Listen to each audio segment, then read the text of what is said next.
Yo, what's going on, everybody? It should be a Y between the game sports, man. We back. Back is Thursday. That means it's college football games on. That means there's an NFL game coming on tonight. All those things are happening, but we got the very big game this weekend in the SWAC between Grambling State, who is going to visit Jackson State.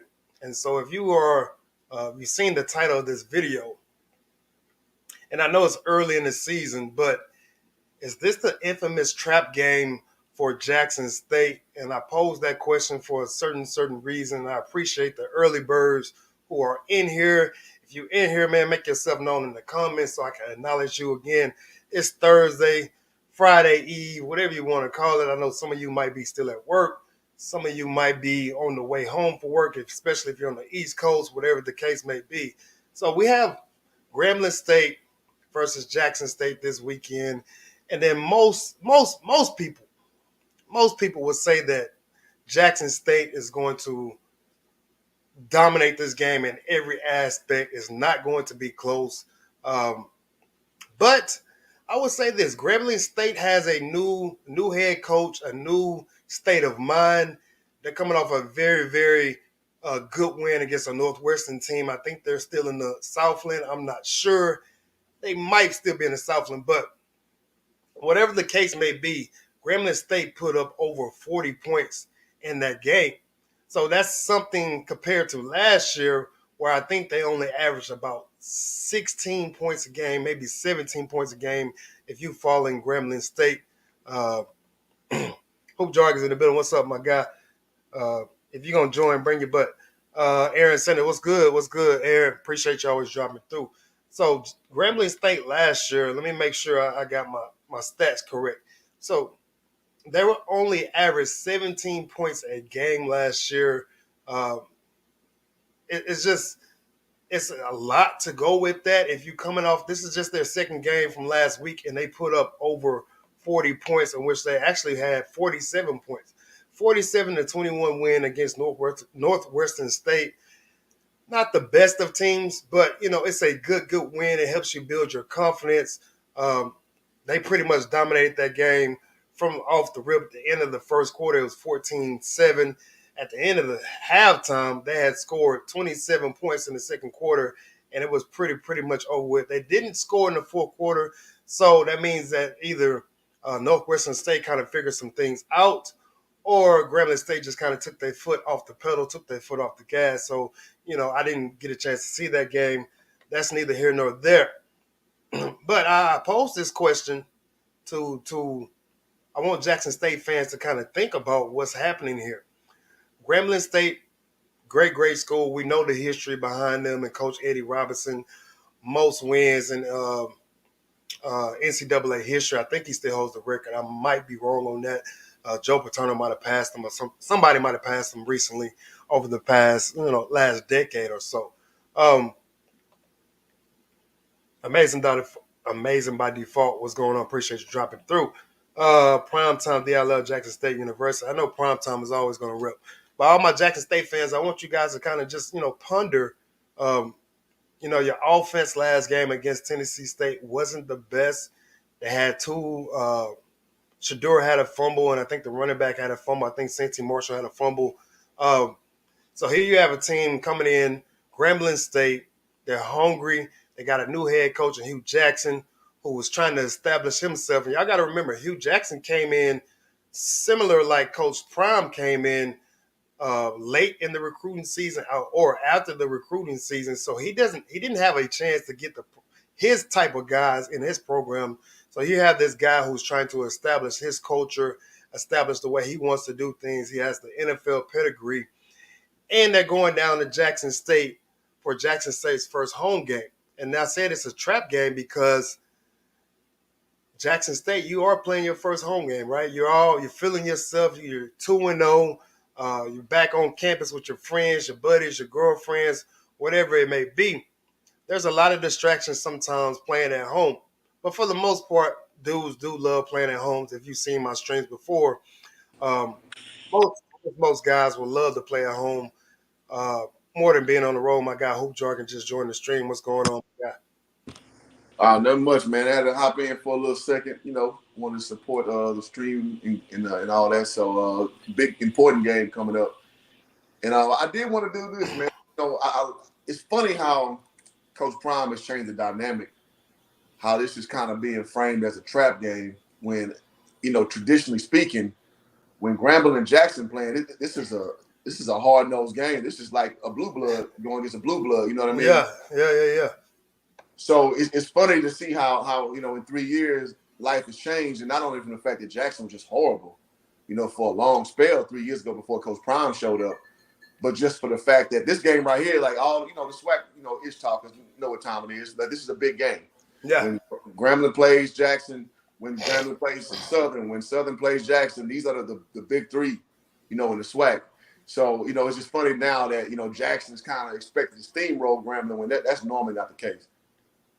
Yeah, absolutely. And I saw a guy in your group because I posted the link, and he says he has Grambling about 20. I don't really see that happening. I think if Grambling does win, I think it's a very, very close game.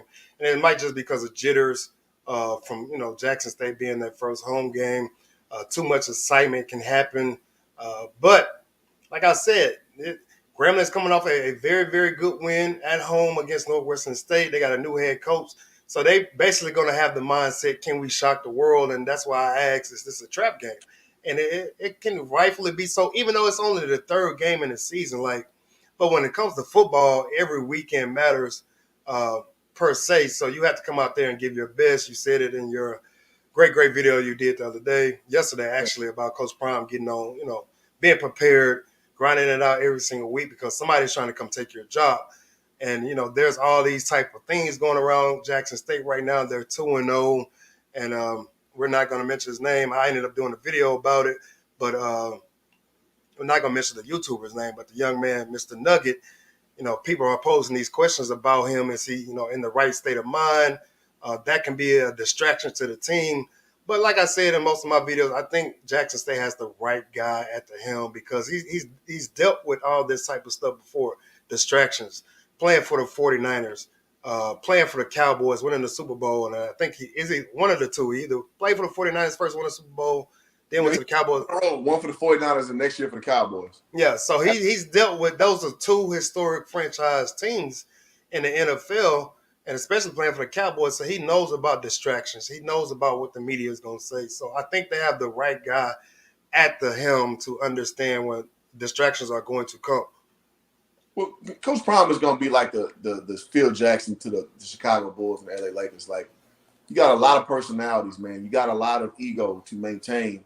Mm-hmm. I have a person who's been battle tested, who overstands, who's not going to let outside influence affect the whole. Now, did it happen against South Carolina State last year on some level? Yeah, and Coach Thomas has owned that. So going forward, again, he's getting more battle tested himself, so he knows how the team psyche of not let it get too low, not let it get to this and to that. So yeah, man, that's the perfect person to have at the helm for a team with that many, 4 and 5 star guys and egos and parents and all that good stuff, you know what I mean? So absolutely, man, absolutely. And Boss Man T says now JSU gonna win by at least 30. JSU is just a better team with better coaches. Understandable, but if you've been to these streams before, I always say any given Saturday, any given Sunday in the NFL, but any given Saturday, and especially these type of historic games, this historic battles that they have. Like you said, this is two of the big three in the SWAC. So that's a rivalry game. And people said about Tennessee State last week too. Yeah. So, Tennessee, and that didn't happen. And Tennessee State came to play. That they almost had the perfect game plan. Almost. And Jackson State did drive the ball. They just couldn't finish drives. But, that's what happens in football. And especially that's what you preach to your defense. Okay, you might give up some big plays.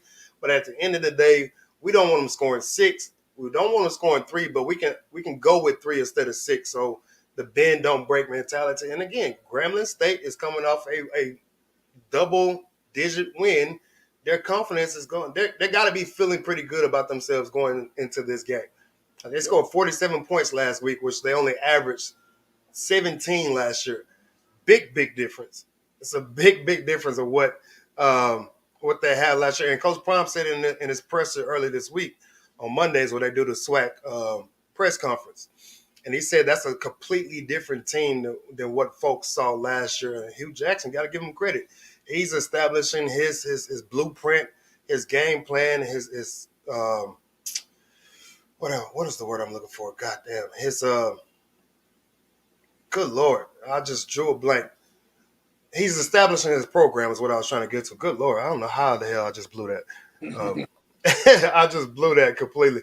JSU D-Line gonna have a fun Saturday. We shall see, man. I appreciate the people that are just dropping through. Again, I know some of y'all probably at work or leaving work. You might not got the notification. So if you ain't subscribed, you don't get the notification when we jump in on these type of things, man. My man Hoop Jorgen's in the building. Giving his thoughts. Well, and also, man, again, like Grambling expects to win, man. Like, and I'm happy that me being a Prairie View, that we've had the best of Grambling the last decade, which it's almost unfathomable. It's crazy because when I was an undergrad, man, and going to football games, man, it just was Grambling. It just understood Grambling put in our ass. That's not the case now. We come into that State Fair Classic expected to win, but Prairie View's changed in that regard. We expected Grambling, damn sure. I remember the first time we beat Grambling in like 20 some odd years, 09, we won the SWAC that year. Man, people were just like stunned in the audience, man, because they, we had a damn good team and obviously went on to win the SWAC, but there's like, nah, man, we lost to Prairie View. Like, nah, man. That's how Grambling fans are. And so I don't, it's how the culture is in Grambling. So I don't expect them to lay down at all. I think, you can call it being a little delusional, but I think the average Grambling fan expects to win this weekend. This weekend, yeah. You got to, man. If you're a fanatic is what I call them, that's fine and dandy. But, some folks are just not able to analyze things correctly. They can't take the fandom out of it. So I understand it. I really, really do. But I think Jackson State, at the end of the day, if we want to call it, I'm going to say that they pull away in the second half. And again, Jackson State has shown the tendency not to be able to put together a full game except against the FAMU Rattlers, which they just demolished them. We know FAMU was coming off, the turmoil that they have going on over there. We expect Shador to be great. Like, we haven't seen anything less from him. We haven't really seen a bad game out of him except for the Celebration Bowl last year, I think, if I can recall correctly. But overall, this kid shows up every single down, every single weekend. He's completing more than 70% of his passes as a collegiate player, I believe, at the quarterback position, which is, pretty damn good, folks. He doesn't throw interceptions. He did have a fumble last weekend. He had some trouble with that in his freshman season, but the kid just doesn't turn the ball over on a normal. But again, anything can happen. And Mr. G says Grambling State has a good front seven, which might be a problem. But unfortunately for them, TSU was JSU's wake-up call, which exactly might be true. But we're saying that this is the third game of the season. Can y'all still hear me? I don't even know if my microphone. This is the third game of the season, and we have people like myself saying that this is a trap game, and I just like it's kind of weird, man. But my opinion is the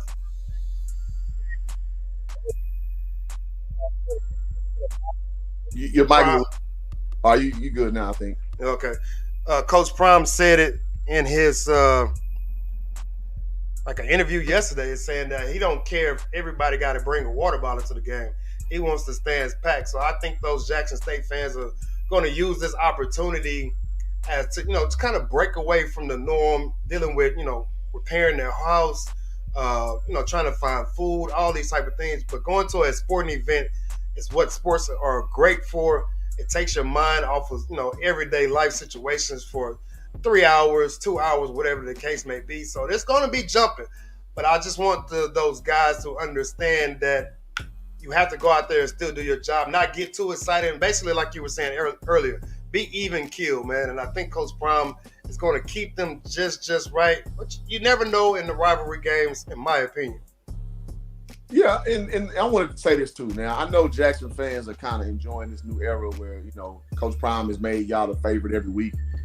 But the average, I mean, even there's a still level of moxie, like where the average SWAC fan don't see Jackson like that, man. Now again, you're being delusional or not, that's just what it is. So I don't want these narratives to go like, oh well, it's a foregone conclusion Jackson gonna win. Because even though Jackson's the most talented, I think we all can understand that, man. In the SWAC, man, it's still a dogfight every week, man. It's different. It's just different. It is, and I know that because I've been in the SWAC trenches playing basketball. So I do want that to be known too, because a lot of people who report on this, they report on it as if it's just a foregone conclusion Jackson's going to win every game. And I just don't think that's so. And I think last week showed us that, man, if there's teams, you put the right game plan together, you can have an opportunity to win. Yeah, okay. A drop ball hit by a receiver, not being able to finish drives like Jackson State did last week against Tennessee State, a couple of fumbles by Shadura and then Santi Marshall, I believe. That kind of stuff can change the outlet of the game, and we have to. And I'm putting it like this: Jackson State has a great on pace for a historic all time great defense, Agreed. right? On pace for a historic all time great defense. But they have not really been tested. The most they've been down by is 3 points. I think Tennessee State was leading the first quarter at the end of the first quarter 3-0. So they haven't really had to be tested, even though they're doing their job as holding it down, not allowing teams to score. But what happens when a team, scores, two touchdowns and your offense is not really getting the job done? You turn it happened in the Celebration Bowl, right? Mm-hmm. The defense couldn't, hold up because the offense wasn't sustaining drives. They were turning the ball over. And then, South Carolina State, they was hitting Shaq Davis and all these other guys. And basically the bottom fell out. So this team has not really been tested to the point where they're down 10-3 or 14-3. So how is the moxie of that team? Can they show up and show out? Like, okay, we're down 14-3. Let's get our offense the ball back quickly, force a turnover, whatever the case may be. Or Grambling State might score off a kick return or punt return. So we don't know these things, and then we're just throwing it out there for fans to kind of understand. It's not a foregone conclusion, like you said, that Jackson State is just going to win and dominate every single weekend. Yeah, I mean, they're supposed to. Nah, I'll say that. But again, I just seen too much SWAC ball, man. And I understand. I see Jackson State fans, in the comments and beating their chest. And that's cool. Here's an interesting comment I see from SSLS. Says, I live around Jackson, and the fans will disappear after this run. It happened for the last 7 years. And that's kind of what I was lamenting to earlier with Jackson being pretty bad. So this Dion era, appreciate it. I mean, you gotta enjoy it. Yeah. Yeah, I'm not telling no fan you shouldn't enjoy what's going on right now. But again, I've been around the SWAC for over about 17 years, so this ain't no. I understand things are cyclical, man, and I also understand that upsets do happen.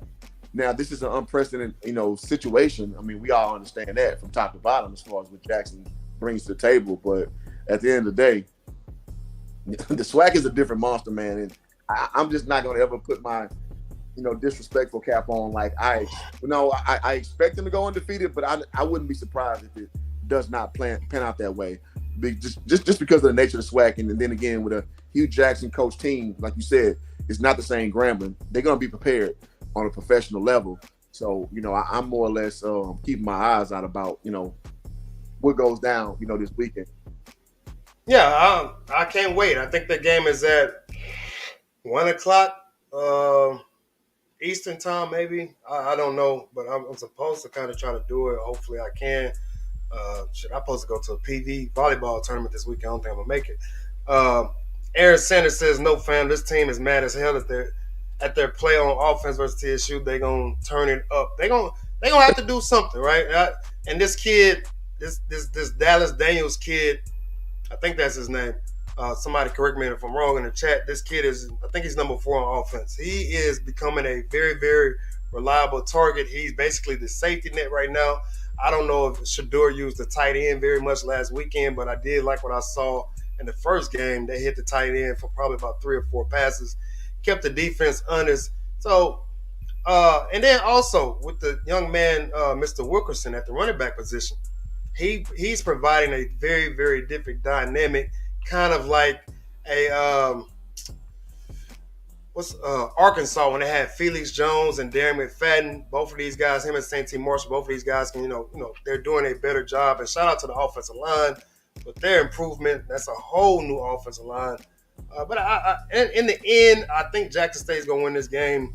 It might not be a blowout, but the score is going to indicate that it looks like a blowout. But I think Grambling State is going to provide some a test here. Where's the game going to get?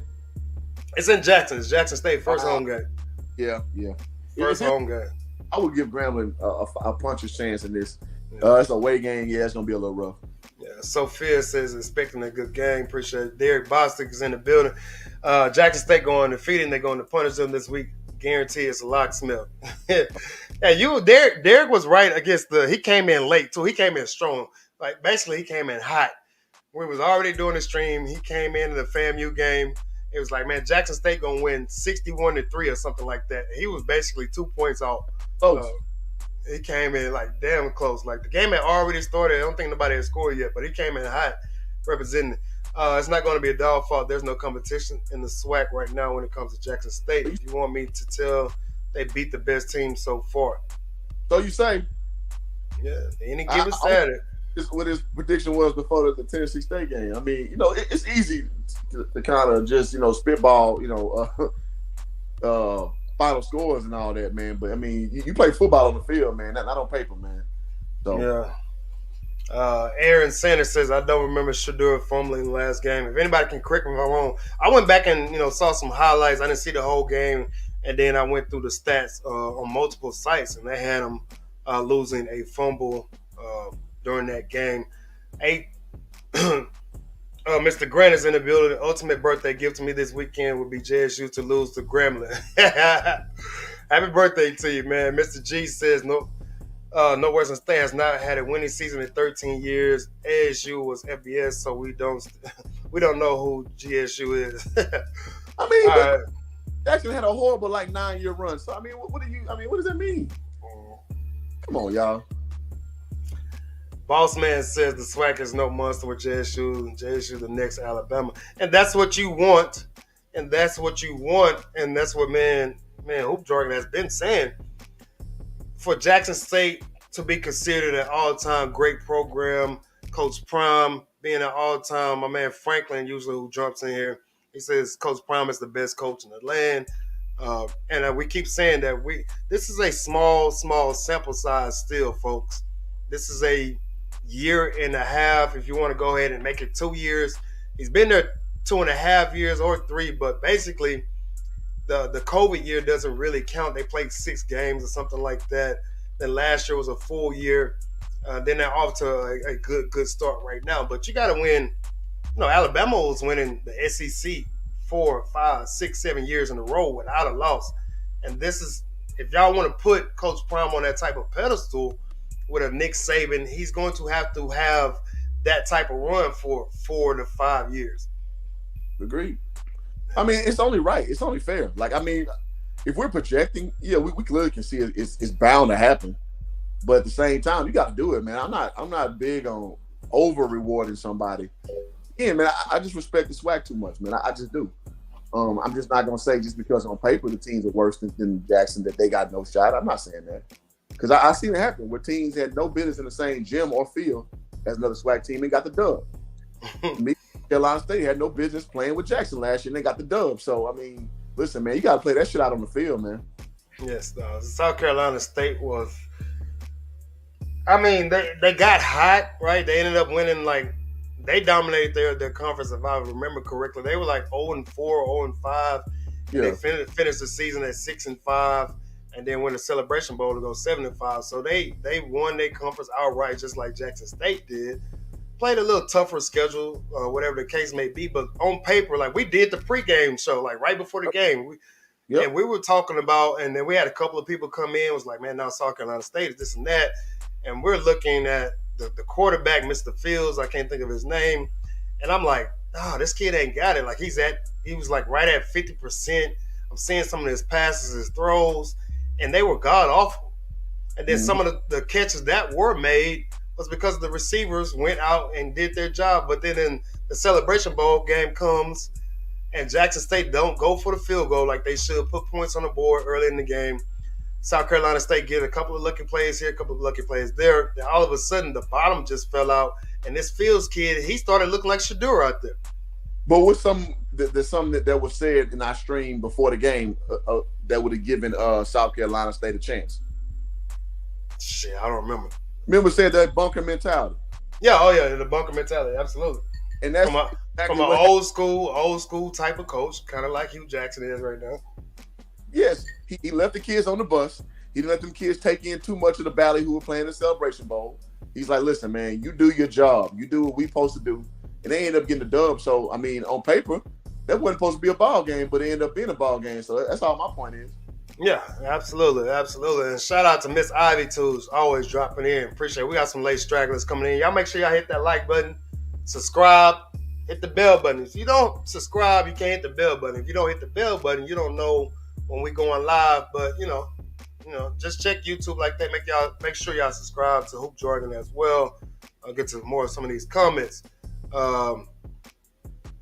RDG just says Graham. All right, so I guess he's rolling with Grambling. Aaron Sanders said, "Don't do your birthday. Don't do your birthday like that, man. Don't be those guys, man. We can." My guy Hoop Jargon is a Cowboys fan, so I know he's going through the struggle right now. But he is a realistic Cowboys fan, so I would say that he's not just a homer. He understands that his team is very, very shaky. Shaky is a good way to put it. I try to keep the cuss words out of my stream, man. What'd you say? I say we okay, yeah, y'all stink. Yeah, y'all stink. And that game. I knew they was gonna stink this year. Like, I mean, we don't suck because we don't have talent. We just don't have talent where we need it. O-line is horrible. And I said before that stream, again, man, I say these things before the game. I was like, man, it may look like another Atlanta Falcons game. If y'all remember, 4 years ago, we gave up 6 sacks in that game. Mm-hmm. And we couldn't protect Dak last week. I was like, well, God dog, it kind of looked like it on some capacity. I mean, keep it real, man, whether I like a team or not, man. Yeah, got to, man. Got it. That's why we have a different type of platform in this YouTube world as far as sports media. We can be fans of teams. I'm not really a fan of a team, but we also know how to be able to be objective and understand what's happening. Grant says Jackson State only has 14 rushing yards. No. That's not correct. They might have given up 14 rushing yards, but no, they're running the ball very, very well this year. I mean, very, very well. Santee, Marshall, Wilkerson, they're both getting the job done. You might be looking at what they did to Tennessee State. Tennessee State had, I think, 14 rushing yards total last weekend, due to sacks, due to the defense just basically only giving up. I think they only gave up 8 yards or 3 yards in the second half. That's damn near unheard of. Yeah, that's impressive. What you can do during a game, during a half, right? And shout out to Miss Ivy too. We're gonna get her in the building, right? We're gonna give her. I got my horns working today. Salute to Miss Ivy too with the super chat. Appreciate that love. What else? What else talking about? Oh, and then Niles Gaddy, man. The kid is just showing up, and I said it before the season started in the stream. I'm sorry, a video I did around June 1st, I think. It's either one where I picked 5 guys who I think was going to help Jackson State repeat as SWAC champs. I think it's in that video, or it's in another video where I said, can this year's defense be better than what it was last year? That was in June 1st. We're now towards the end of September, so I'm looking kind of like a genius right now. Well, we're in September. I think we're in the middle of September. Yeah, well, next week. I mean, okay, whatever. What's up? Marcus Hubert says the game show. You will be showing the game live for your members. We gotta keep that on the hush, Marcus. Keep that on the hush. But yes, just do like that for you. That's a great. If you be a member to the channel, then you have a members only stream. Yeah, I've thought about that, man. I've really thought about that. And I'll be talking to myself, like I'll be keeping myself up at night about certain things that, with this YouTube stuff.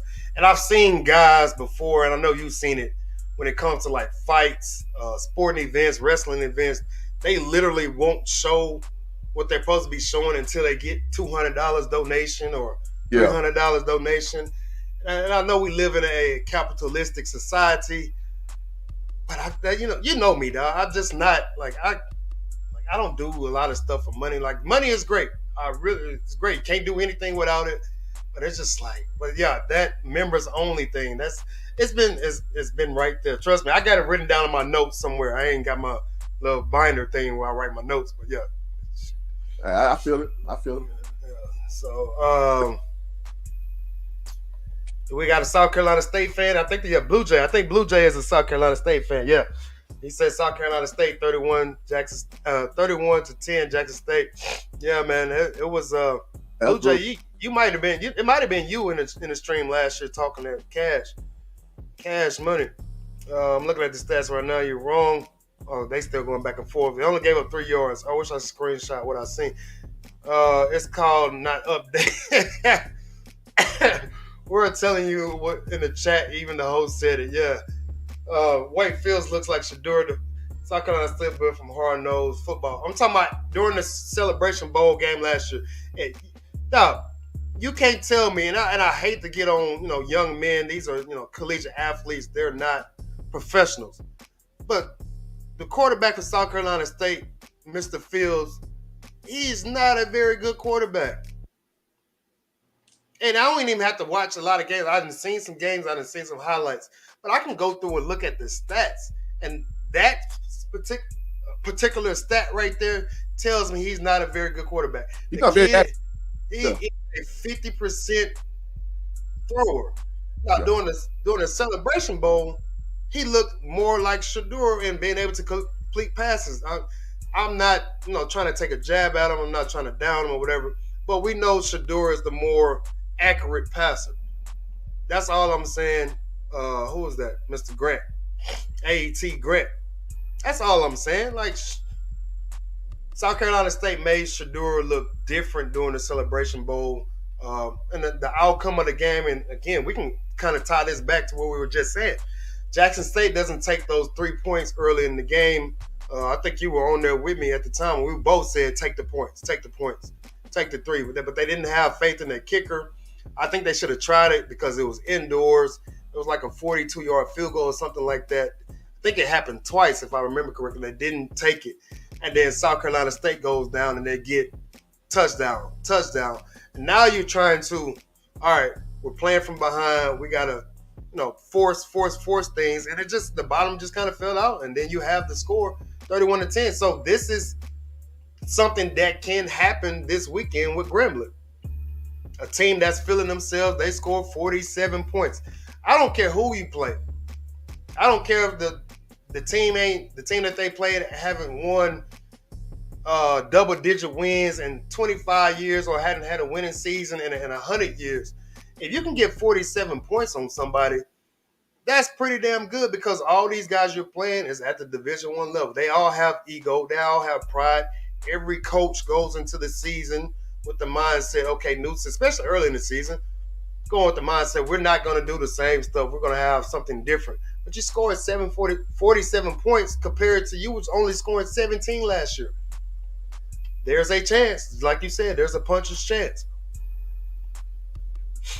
Well, say this too, man. Listen, man, I've watched Prairie View, man, and thank God it was a lightning disruption on the game.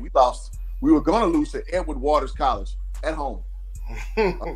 Junior year at Prairie View, man. So, man, anything can happen, bro. Like, I've seen too many games where you think it's going to go one way. And, I mean, Bob, raise your hands in the chat. Who knows about the prowess of the mighty Edward Waters College, whatever the hell their mascot is, you know what I mean? So, oh my God, I've never heard of that school, dude. Never. I've seen it, man. When I coached at Prairie View, man, we had the best team in the SWAC. We lost the freaking Alcorn last game of the year at Alcorn.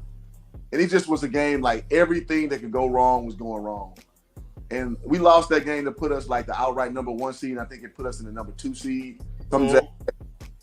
I've seen too many like football, basketball. I don't really count nothing other than that. You can attribute that to my ignorance, but I've seen too much, man. So I'm not counting a program like Grambling, especially having a coach like Hugh Jackson that's gonna have them nice and prepared, and especially having those nice little 3-4 star recruits they've been having as well. I know they got the talent, so I'm looking to see what's gonna happen on Saturday, man. I ain't gonna prejudge a damn thing. Yeah, no, you can't, man. This is why you play the game. This is exactly why you play the freaking game. And I'll give you a story from my SFA days. We were playing Texas College, right out there in Texas College. Might be out here somewhere, a little bit past. No, that's in it's in Tyler, I think. No, it's outside of Tyler. It's pretty close, somewhere in there. So we're playing them, and our head coach, Coach Casper, either his mother was sick or his father died or something like that, and he was not, present at the time. And we're playing, and Texas College is giving us our run for the money. And I actually think we were down at halftime, and the coaches come in, this and that, and all this other stuff, and all of a sudden, assistant coach, Coach Tanner, who is now the head coach at Abilene Christian, he comes and is like, y'all go to coach's office. Now, we're literally in halftime in coach's office on the speakerphone, and Coach Casper's on the phone, and he's mad because alumni are calling him about, like, what the hell is going on. He's calling out all the seniors, man. Like, he called me out. Like, dude, like, and then when we ended up winning the game, but that's the type of stuff that can happen. Anything can happen, man. This is why people love sports. This is why they watch it. Anything can happen, right? Shedeur can have a bad game. He can throw 2 pick sixes. 2 pick sixes, and things can happen. And so, again, this is why I pose the stream like this. Is this a trap game? Rivalry game, first home game. You're excited. You don't play too well against Tennessee State. So do you go out there now trying to press and put on a show for the fans because it's the first home game, and it's because your campus, your city, your state is dealing with a national emergency crisis with the rain and stuff like that. Even though it's been a couple of weeks, people are still dealing with that kind of stuff. So X factors, right? The X factors. Anybody who loves geometry and all this other stuff, the slope factor and all the other stuff. This kind of stuff can happen. Yeah. And I'm not sure what SSLS would say. I'm a 39-year-old SWAC baby. I remember. I'm not sure if you're talking about my Edward Water story. Then yeah, man, that shit was embarrassing. we couldn't stop them dudes. Thank God it kept raining. We couldn't stop them dudes, man. I was like, what the hell is this, man? Oh, man, that's funny, man. That's funny. That's Edward. What was it? Edward Waters, man. I got to look that school up. Because if I ever need to, one of my kids need a school to go to, I'm pretty sure they can. I'm pretty sure they can go play at Edward Waters, dog. That's hilarious, man. That is freaking hilarious, man. JSU Tigers says if we don't see them this year, we will in Atlanta next year. Okay, gotcha. And somebody says, who was that? North Carolina Central might have something to say about that. North Carolina Central plays New Hampshire or something like that this weekend. Somebody asked me to do that game, but the game's not even on TV. Boss Man says they put up 47 points on the sorry team. It don't matter, man. I've seen guys, and because we're basketball guys, again, we're playing Texas College. I star our leading scorer on that team. I don't think he had more than 8 points that game. People have bad games. This is all we're saying, man. People have bad games. That's fine. 47 points is still 47 points. I don't give a damn. Hell, Southern beat somebody 86-0. You have to be able to execute and do things well, especially when you're playing sorry teams. Right? Those are the games where you work on stuff that you might not be too good at, or those are the games where you continue to work on things that you're pretty good at and you get better and better and better with. So this is just us speaking from a player standpoint and the mind of a coaching standpoint. I don't give a damn who the hell they play. 47 points is a lot of damn points. Well, that plus you just can't cut and paste games. Just because, oh, well, we played against, like in the common opponent argument where we play against them and we only lost by that. So that means we play against them and blah, blah, blah, blah. That does not work. That's not how sports go, man. And I'll give you an example. When my junior year we played against University of Louisville, we lost like 25. It was a good, quote unquote, 25-point loss. They were number 3 team in the nation at the time. We played against Oregon State. We lost by like 12. A good loss, quote unquote. So we were saying, literally, this is us talking about we're going to run through the SWAC. We won 2 games in the SWAC that year. And a lot of reasons, in between the lines, but we won 2 games in the SWAC that year. So you can't cut and paste games and think. And also, in the 2 wins, we beat Grambling, who was number 1 in the district. I'm sorry, in the conference at the time with Breon Rush. So you just don't know, man. Like, you can say all these things you want to, and, and more likely you're probably right than not. But I've seen crazy stuff happen, so I gotta just, you know what I mean? I can't just abandon competition because I know we're gonna see it, within this conference, man. I just know it. I just know I've seen it too many times. Yeah, absolutely. Marcus Hubert said how much. I haven't started the membership stuff yet, man. So Marcus, man, on Saturday, just when it's game time, just come back to the channel. But I haven't started the membership, man. And folks who have been in here, you can ask, anybody who in the chat, man. We don't. I'm not that type of dude. We have a lot of fun doing those games, doing those streams. So if you want to come back through, man, please do and enjoy yourself. HBCU Band Talk, what's up, my guy? And then HBCU Overdrive with Doc. Doc, what's going on, my guy? Getting to some of these comments. Aaron Sanders is still going at it with Boss Man. Bang it out. Bang it out, dog. Yeah. Edward Waters is an AME church school in Jacksonville, Florida. Hey, man. Edward Waters gave us everything. They gave us everything. Okay, Mr. G and SSLS is going at it back and forth. There's Franklin. Franklin in the building. Franklin, we were talking about you earlier. Edward Waters, man, that's some funny stuff. If JSU lose, it would not be because overlooked Grambling State, it's because the G-men were better. But the majority of folks are saying that Jackson State is the better team, right? It happens, right? And in football, I expect.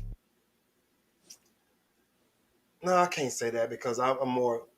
There are more upsets in football than basketball. I guess I can say. Upsets happen in March Madness in basketball. I don't really count that. But within your conference, I think there are more upsets on the basketball side because there's more opportunities, of course, with that, man. So I don't know, man. Mr. G, I really don't know. I can't call this game, but I'm thinking same prediction that I had against Tennessee State. It's going to be close early, and then Jackson State pulls away, in the second half. They got off to slow starts. They've gotten off to slow starts more times than they have gotten on fast starts. Since forever. I don't know how. It's just funny because with Deion being a moxie guy, that his teams are trending to coming out slow. Because generally speaking, when you got a guy putting all that, that rev up energy, usually you come out fast. Mm-hmm. So which means he's a good coach because he can have them settle down and regroup and get it together. But you would just think with Deion's personality that they coming out firing hard. But yeah. That's and again, going back to my point that you might be putting too much pressure on yourself to perform well and, offensively, right? The defenses, it looks like they're going to be who they are. They've been this way since last season, since the first game of FAMU last year. Offense has always been kind of sporadic. Great offensive output against Alabama A&M last year. Coach Maynard signed his team up for that butt whooping, and they got what they wanted, right? They gave him a pink scooter on the way out the door. But overall, offensively, it took Jackson State. They never quite caught up with the way the defense played last year. And if you're a Jackson State fan, you're hoping that's not the trend again right now. Again, they came out against FAMU, guns a blazing. Yep. I mean, just doing anything and everything. Defense ended up with 2 pick sixes, right? They didn't give FAMU anything, right? Travis Hunter was not playing, right? He was giving boys the business, shut down one side of the field. And speaking of Travis Hunter, if y'all don't know, Travis Hunter is not playing this weekend.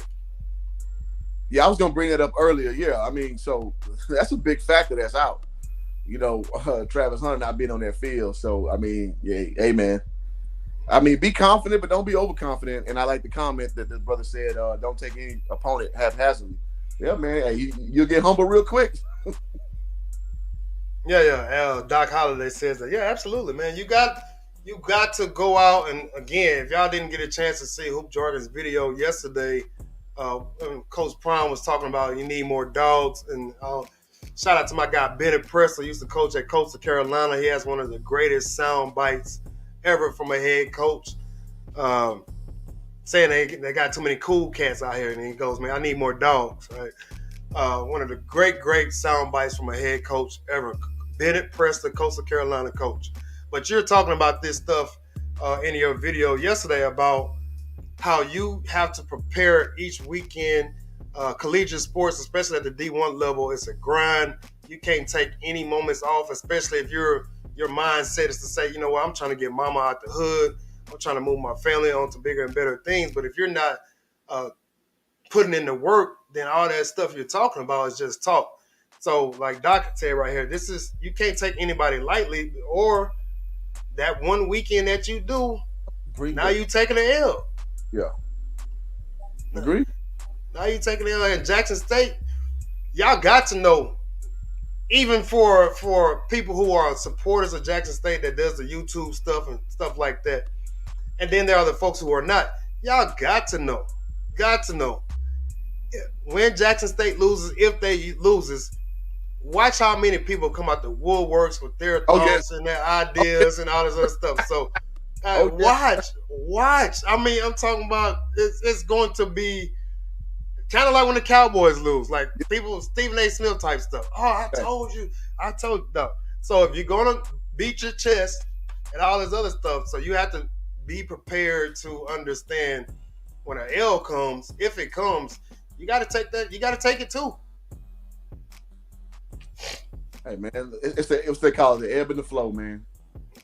The ebb and the flow. But anything again, I think for the brand, it's good for Jackson to be undefeated and just dominate. But again, just being realistic, how likely is that to happen? I don't know. I got to see every week. I got to know what I'm evaluating. With Travis Hunter not playing, things change. Yeah.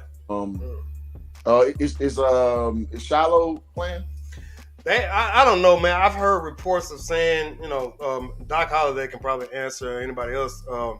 But I heard reports saying he was going to be back in week 3. If I heard reports saying that he was going to be back towards the end of the season. But Jackson State is deep in the defensive backfield, so I don't think they're going to rush him back. There's the issue with Mr. Warren, Mr. Nugget out there. I think he'd be fine. His dad said he'll be playing against Grambling. So super talented cornerback. The young guy on the other side, I think his name is Higgins. Jackson State is fine in the defensive backfield. And if I want to give them an edge, I would say that their front seven, with Gaddy, Aubrey Miller, Mr. Doyle, and others included, I think they're going to be able to give Grambling State's offensive line some issues. Sports Guru says Grambling's defense front going to be a problem for JSU O-line. So we shall see. Brian Johnson, shout out to Brian Johnson. Why would JSU overlook G-Man? I hope they remember the player that respected the J-Hat. Aaron says, best believe they do. Kevin Prize in the building. What up, Kev, man? Appreciate you coming through. Still looking at that agreement thing you sent over. I got some more questions and stuff, but I busy. Found some time just to do this show right here, man. But the next couple weeks for me is extremely busy. But I know we need to kind of get that done pretty soon. Joshua Gilbert says, "Who coming in for Travis Hunter? Whoever does, we good. We can wrap this in blue and white for real, for real." Jackson, Nice. yeah, but you at the end of the day, you want Travis Hunter. And I know Jackson State fans are semi disappointed that this young man is not playing. But if y'all never played sports and if you never had an ankle injury, twisted ankle, especially a high ankle sprain, Yes, and bro. these things can last for a couple of weeks Yep. or like a year or two. Like it's crazy how it happens, man. Y'all seen my stream and I still have nightmares about twisting my ankle. Like I've been done playing competitive sports for at least 7 years, 8 years at the time. But I literally still have nightmares about landing on somebody's foot. And if you play the defense, if you play any sport, a defensive backfield, you're backpedaling, you're planning, you're turning your hips, all this other, your ankle is moving in different directions. So, and Coach Prime said he doesn't want to give y'all 60% Travis Hunter. He wants to be able to see y'all get the full flow of this guy. And then, shit, we saw basically 60% of him in the FAMU game, and y'all saw what he did. Or, more importantly, you don't want to jeopardize that young man's future. Because, Lord have mercy, if Travis Hunter blew his doggone ankle out on your watch, and was the first thing everybody would say, "Oh, well, you went to Florida State, you'd have had better strength and conditioning coaches and blah, blah, blah, blah." Yeah. So, yeah, Coach Prime is a very shrewd guy. Playing it right. That way if you want to. But that's $1 million kid that you got over there in that program. Yeah. And speaking of, he just got another NIL deal with Michael Strahan Clothing Line. That's nice, man. Like literally, it came out just a couple of hours ago, if I remember reading that correctly. Another deal. I think this is his second or third NIL deal. But Michael Strahan has a very, very nice, suit line. Very, very nice, man. But man, Jackson State, they have all types of. What'd you say? Oh yeah, TSU. Shout out to Texas University. They got Tavion Beasley. I don't think Tavion Beasley even played yet at the defensive. Kaverick Wiggins is the DB I was talking about that's been on the other side. Man, they're loaded at the defensive backfield position. So, Travis Hunter not playing. Of course, you want him playing. It's not the biggest hurt in the world for them. So it is what it is. Aaron Sanders says great storyline. Washington was Deion high school running back, so he will have that defense ready and Killer Cam, aka Baby Baba Sanders and Shiloh hit their old teammates. So, Aaron, are you saying that Shiloh is playing? We would like to know that. We would like to know. JSU not losing this year, boss man says. That sounds nice. Him and Band Talk kind of going back and forth. Only threat to us is Southern. Everybody else over with. I would even throw in another trap game for y'all, man. And you know what? It's not a trap game. I'm just kind of creating mischief. I was gonna say against TSU at TSU, but no, that ain't happening, man. TSU is they struggling, man. They struggling. Yeah. Well, the quarterback's supposed to be all world, but he ain't showing up yet. No offensive line, man. He looks like kind of like Shadur did last year. As long as he hiked the ball there in the backfield. Only so much you can do. And I dropped that link, Will. If guys want to, come over to my side of the world too, the link is in the chat, man, to step up on both perspectives. Because Will's on my channel all the time. He's on mine. I'm on his. So, we just try to give y'all that athlete perspective on SWAC sports, man. Yeah, absolutely. Absolutely. I lost my spot on my comment. Marcus says, what about Charlotte? Will he be playing on Saturday? I don't know. He might play Saturday. Okay, so people are projecting that he is. Doc says, and Aaron says he's projected to play. So, I hope he does. It's I know he's itching to get back out there, right? He's 2 games. It's nothing worse than being an athlete. Yes, sir. And missing the game, man. I don't know how many of y'all play sports in the comments, but it is nothing worse being an athlete and you're eligible to play. Even if you're not eligible to play, if you're ineligible to play, it's still like it bothers you, a lot because you want to do something that you love to do, that you've been doing since you were a baby, man. I remember in ninth grade, I had twisted my ankle pretty badly, and I took off my shoe doing something stupid, and I missed like 4 games. I had a tailbone injury when we were in high school, Cliff. I think I missed the Kingwood game. Like nothing worse than being you. Like in my opinion, I'm like, dude, coach, why even bring me on the trip, bro? Like I don't want to see it, dog, because you feel like you need to, you want to be out there. I remember that. I was doing the books. I was on B team. I remember that. Yeah, man. I do remember that. Yeah, it's tough, man. Brian Johnson says, I don't think so. All the videos he was practicing, but not in pads. So, okay, they still going about Shiloh. Still going. I want to add that missing game. Man, it's nothing like it. Again, especially SWAC, man. My senior year, this is when Jackson was running the SWAC, when they had Trey Johnson and Grant Maxey, and I forget the point guard. They're like a 5'5" point guard. But, you know, Trey Johnson went to the NBA, so it was a Trey Johnson show. Mm-hmm. The first game, you know, I had like 16 and 8. I had a real good game against Jackson, at Jackson. That's actually the tape that got me overseas. I had like a 3-point. I had like 3 dunks that game. You know, I was killing that game. Mm-hmm. So we played them again at home. And my dumb behind, I went home to help my sister because she was at Prairie View as well. She's like 3 grades under me. So I go home to help her pack for something, and I forgot we had shoot around in the morning. So my dumb ass stayed at home. I missed I shoot around, and I called coach like, "Oh man, dang, I'm so sorry." Coach ain't answer the phone. All I know is I came in the locker room for pregame. Everybody's jersey was draped over the chair.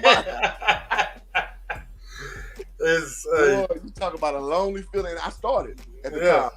Oh man, it was a killer, man. Not, you know, playing against a team that big, a game that big as Jackson State, and have to be on the bench and everybody texting me, man, why you ain't playing? Why you ain't playing?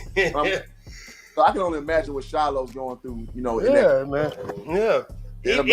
Even from the mind state of like, to the point where most folks don't even mention his name, right? They say Coach Prime and Shadur, and I commend Shiloh. I can't remember if I want to say he's the older brother, right? So it makes more sense if he is the older brother, because you have an understanding, man. And most times the younger brother or younger sibling is usually better because they see the mistakes that you made. They can pick, you know, little bit of pieces from your game and put it to theirs and all this other stuff, especially in basketball. But him understanding that with Shadur being the quarterback is always going to be the face of the team.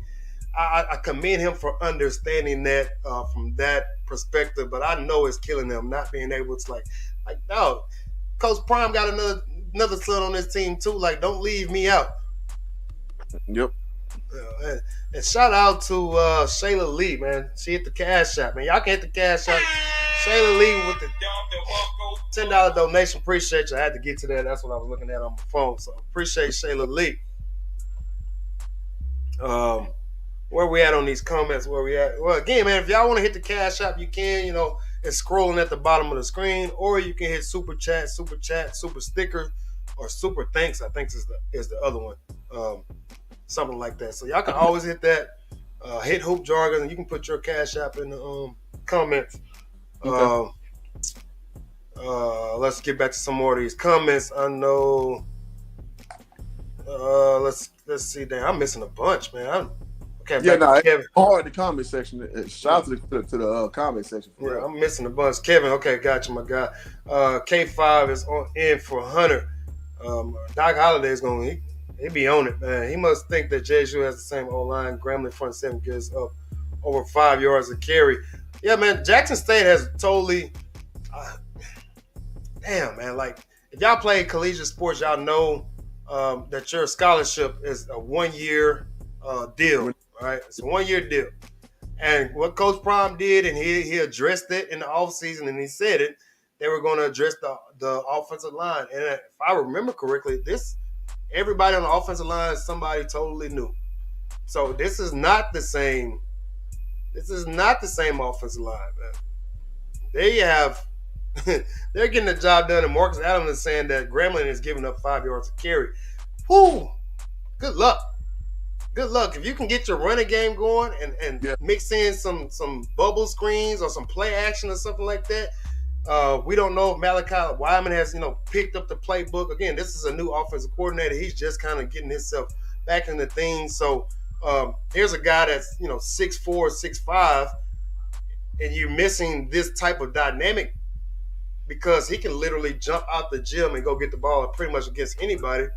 You're missing this dynamic of a player on your team. So if they can get the running game going and Malachi Wyman gets in and learn some things, stuff like that, it's just adds another weapon. That's why I continue to tell folks, man, y'all should be kind of scared of what Jackson State is doing because they're so deep. They're so deep that y'all not even really missing Malachi Wyman, who led the team in touchdown receptions last year. There's no reason to rush Travis. Coach Brown is going to treat him like a luxury. Oh, yeah, absolutely. You can also bring in Beasley and Bolden, too. Yeah, Isaiah Bolden, another one. Mr. G says Travis will miss several games, not just this one. Each game he plays is a setback. Yeah, you got to be careful. Got to be careful with your prize car, man. It's just like pulling your Rolls Royce out into traffic. There you go. Yeah. Ain't not been driving every day, dog. You ain't finna run it down. You ain't finna put 100,000 miles on it in a couple years. Hey, Josh, like Don D.C. Curry said in Friday After Next, oh man, not the rolling. Oh my God, that's dumb. Joshua Gilbert says 35-23. Gilbert, who you got? You didn't give us a team. I know people who know people. Okay, Sanders be on it too, my guy. He played in the first half. Beasley, okay. Travis will play against Campbell. That's a couple of 4 or 5 games down the road. Rucker Homestead, I hate that my Rucker Homestead. You hate that my NC. I don't know what that means, my guy, man. But again, all you folks that's just now getting here, man, make sure you rip your team, rip your city, your neighborhood, your state, county, country. We've had people here from New Zealand, Germany, Australia, South Africa, all types of stuff. I like to hear where people are from. Kevin Price says JSU defense will dominate the G-Men. JSU 28, Grambling 9. Jackson State will not give up a touchdown in this game. And they're on the pace for that. They haven't given up one touchdown in 2 games. Really, really remarkable. Like you should have a poll for the game, Will. And whoever get the closest score, you should give them a prize. Yeah, I got to think about it. I usually do it the day of, man. And this year I'm doing a basically a pick'em league. I need to do that tonight. Whoever gets the correct amount of games and the correct score, closest score throughout the season, right? I'm gonna send them a free hoodie during before Christmas because by then it'll be cold most parts of this country. So I need to post that. Actually, I only had one person vote last week, so y'all got to go to the community tab. You have to be subscribed. You got to vote. Got to pick each game. You just can't pick one game. You got to pick each game. All this other stuff. But yeah, that who was it? Derek Bostic was in here earlier. He won the free prize for the FAMU game. Still waiting on him to find me on a social media platform and message me so I can get his information and get that rocking and rolling. Okay. But yeah, man. I try to give giveaways, man. I try to. Keith Smith says I will be in the mix. Okay, man. Salute to you. Only game I'm going to be at for Jackson State is the TSU game. Is back in Houston, November 4th or 5th, something like that. That is my plan to be at that game. Terry Harris says some of you clowns are funny. I don't know what that means. Body is with the wrong team. Yeah, Andrew Body is tough. And then y'all seen my strength. Andrew Body gonna need a new body by the end of the season. Terry, man, don't come in this chat with that, fam. So, okay, I got some stuff going back and forth. Mr. Grant says I run the distance and my ankle has been messed up for 8 months. I used to heal like Wolverine. Yeah, man, when you get older, Travis Hunter is a very, very young man. So, but again, like we said, you don't take your Rolls Royce out every day, like during the week. You take your Rolls Royce out when it's 76 outside, the sun is bright, early Sunday morning. You don't let him. Feeler speaks. You showing, man. Feeler, we keep it like that. Aaron Sanders says he missed. He's the player that makes the wide receiver not go across the middle with his hits. He did have 4 picks and like 3 forced fumbles. Must be talking about Shiloh. Shiloh is big factor, man. I think you're talking about Shiloh. Derek Boston, Grambling not going to. There's the Cash App information for Hoop Jargon. Y'all want to hit it. Show y'all appreciation. D-Live, what up, D-Live? Appreciate you. Do you think it's also that these coaches ain't scheming right against Jackson State, maybe because they don't have the right athletes? And sometimes this is why, the old phrase they say, talent beats hard work when talent is not working hard or something like that. But when you have both teams that are working hard, and I want y'all folks to understand, every collegiate player and coach is working their butt off because, again, in the video my man Hoop Jargon did yesterday, somebody is coming to try to take your job every single day, every single play, every single down, in the classroom, in the study room, film session, meetings, all this other stuff. There's somebody trying to get your job, especially in college. Like if you're a senior, they bring in a freshman that's playing your position. Like they brought that freshman in to replace you. Yep. Either sooner or later. Sooner or later, it's going to happen. Like in our high school coaches say, man, if I have a senior and a sophomore that can do the same thing, what type of player you think I'm going to go with? I'm going with the sophomore. Because I have more time with him. I have more, things to teach him. But I said all that to say this. When both teams are working hard, sometimes just having the better athletes is what gives you the upper hand. Sometimes just having the better athletes is what gives you the upper hand. And it's good. Like I mean, in college too, man. You got the good. And a lot of people don't see is when practice happens, how like these spots change when you make your name for yourself, and people just kind of go off game film, and that's cool because game film does matter. I mean, if we're being honest, but a lot of time when coaches make the decisions off what's going on, Monday through Friday, right? Mm-hmm. Off Sunday mostly, in situations like that. And I remember, again, me playing at Prairie View, man, we had a thing top 8. So the top 8 dudes got black jerseys. Yeah. Fortunate enough for me, my whole time, my junior year, I had a black jersey the whole time. Yeah. But scary though, because everybody else had purple and white jerseys. So if you were top 8, we made a Facebook group. It was hilarious. You only could be on the Facebook group if you was the top 8. Yeah. We put you out. Yeah. That's funny. It made for good competition, within inter-team competition that we took pride in. So that not only showed up on Saturdays and Wednesdays. I think we played. I forget how the SWAC roll. I think Wednesdays and Saturdays or some shit like that. Wednesdays, but it also showed up in practice if you had that right color jersey on. So those, it's always that imminent threat, within this level, and so it does add for a great product all the way around, and for a heightened sense of awareness, like I was saying in that video yesterday, man. Like you gotta be ready, man, because that next man pick your spot. Some dudes you ain't never heard of mess around, step up, and you just never know, man. I've seen too many cases. For real. It happened in my case, man, and I was saying this the other day. I hated starting in college, and coming from high school, I was a starter, but in college, I'm like, I don't want to play against these dudes that are fresh, but. Towards the end of the season and stuff, I started starting, and it was just like, and people were wondering why the person who had been starting before me, things changed or whatever they changed, and coaches was trying to shake it up. But for the most part, I was outperforming him most of the year during practice, and it was like a politics thing or whatever because I wasn't the highly recruited guy like he was and all this other stuff. But people were asking him. On campus and stuff, like, man, why Will got your spot? And he basically told him, like, he's been outperforming me, especially in practice the last couple of weeks. So, I mean, shout out to him. What'd you say? That most dudes won't do that. Yeah, absolutely. And he was very, very, real with his stuff. One of my, good teammates, man. Really a good guy from New Orleans. I do that.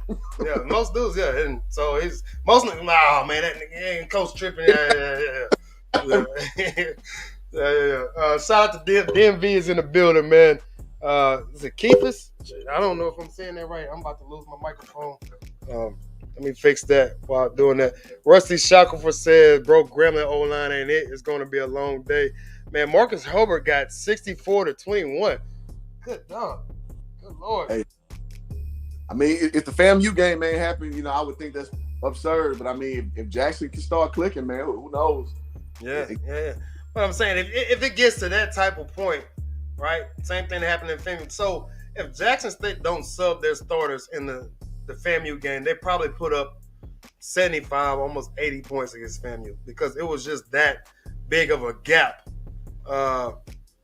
with that team. And again, so how a lot of folks are measuring this game. I hope y'all hitting that like button. We almost got to 100. We got to like 94, man. So we was almost at 100, back down to 80 something. But so a lot of fans and the common fan measure that type of game, and FAMU was picked to be the second best team in the conference. They're taking that measuring stick and saying, okay, if they did that to FAMU, then what are they going to do to the rest of the SWAC? More than likely, yes. But what we're saying is anything can happen. This is two of the big three in the SWAC. Grambling has a lot of pride. They were on top for decades with Coach Robinson, so they're trying to get their mojo back. And they're coming off a good win versus a sorry team, as some folks said. But they put up 47 points, so they're feeling good about themselves. And they're basically going to go into Jackson State with the mentality of it's us against the world right now. It's us against Jackson State. So anything can happen, man. Anything.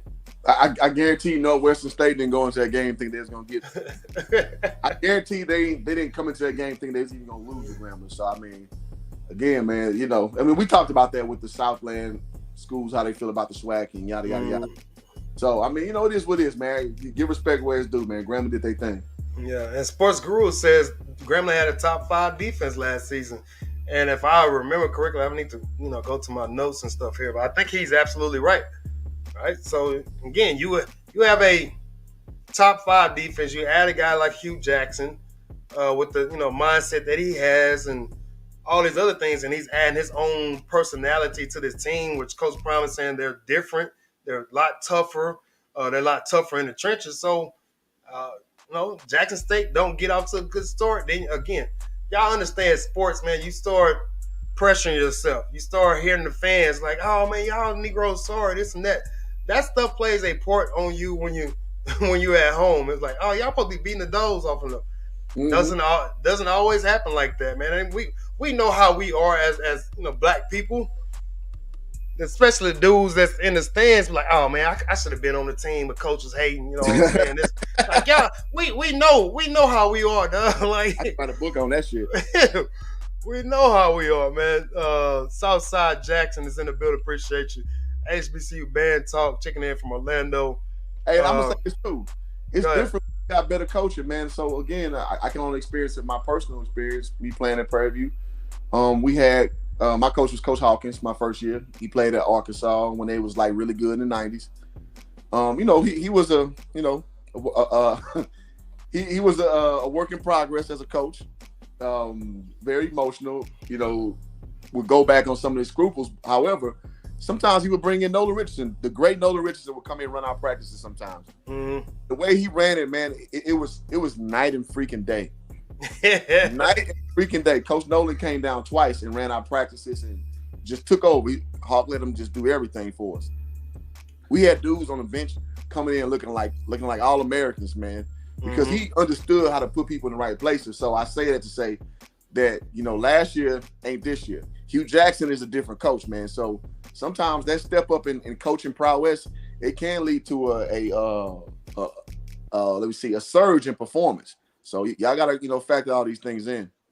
Yeah, absolutely. And this is why I think me and you are different from most people in this sports media world and YouTube world. We understand it from a different, perspective, man. We're not just talking out our butts. We're talking about understanding the aspects of the game. And we're basketball guys for folks who don't know, but we understand the ebbs and flows of sports, man. It translates from, especially in team sports, it translates over, right? The stuff that we mentioned and all this stuff that we're talking about, it transfers over from basketball to football to maybe baseball. But there are other team sports out there, and it all means the same thing. And Keith, I'm gonna come back to your comment, but I want to go to Brian Johnson, man. Brian Johnson is loyal guy to this channel, and I've seen him on other channels and stuff.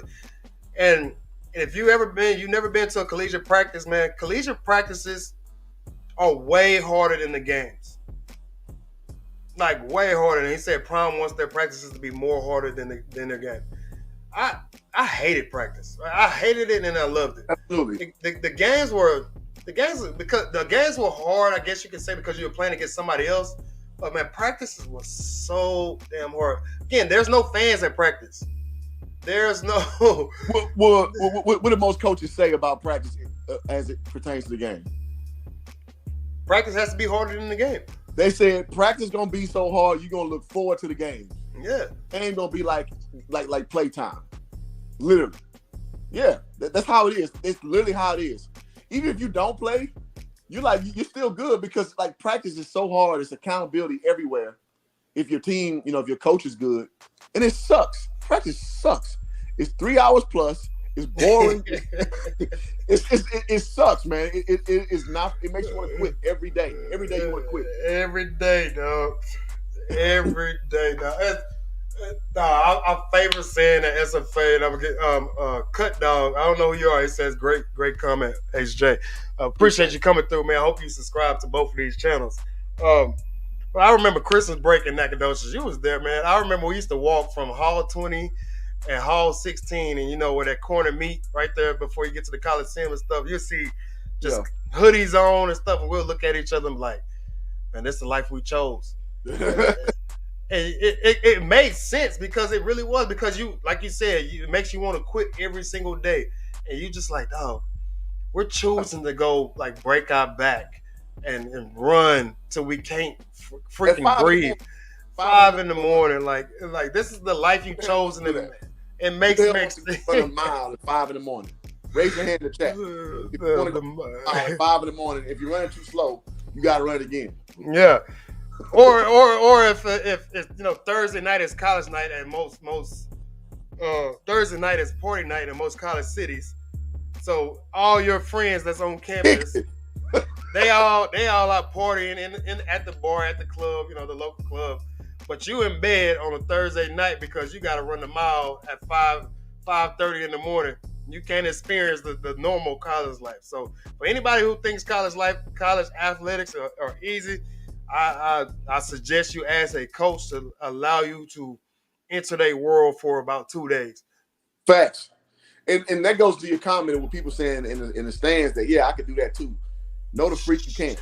No, you cannot. Listen, man, and I give Hawk credit. He let guys try out. Like, so the NFL superstars, he let them try out. Them dudes, man, it was like 12 dudes that tried out. 4 of them made it through a whole practice. 4. So for all that, because listen, man, talent is part of it, like you just said. Talent is part of the equation. Yeah. But dedication, being committed to doing what you're doing every day, it's almost like you gotta trick yourself into being a robot in a certain state. So mentally, you take your mind somewhere else.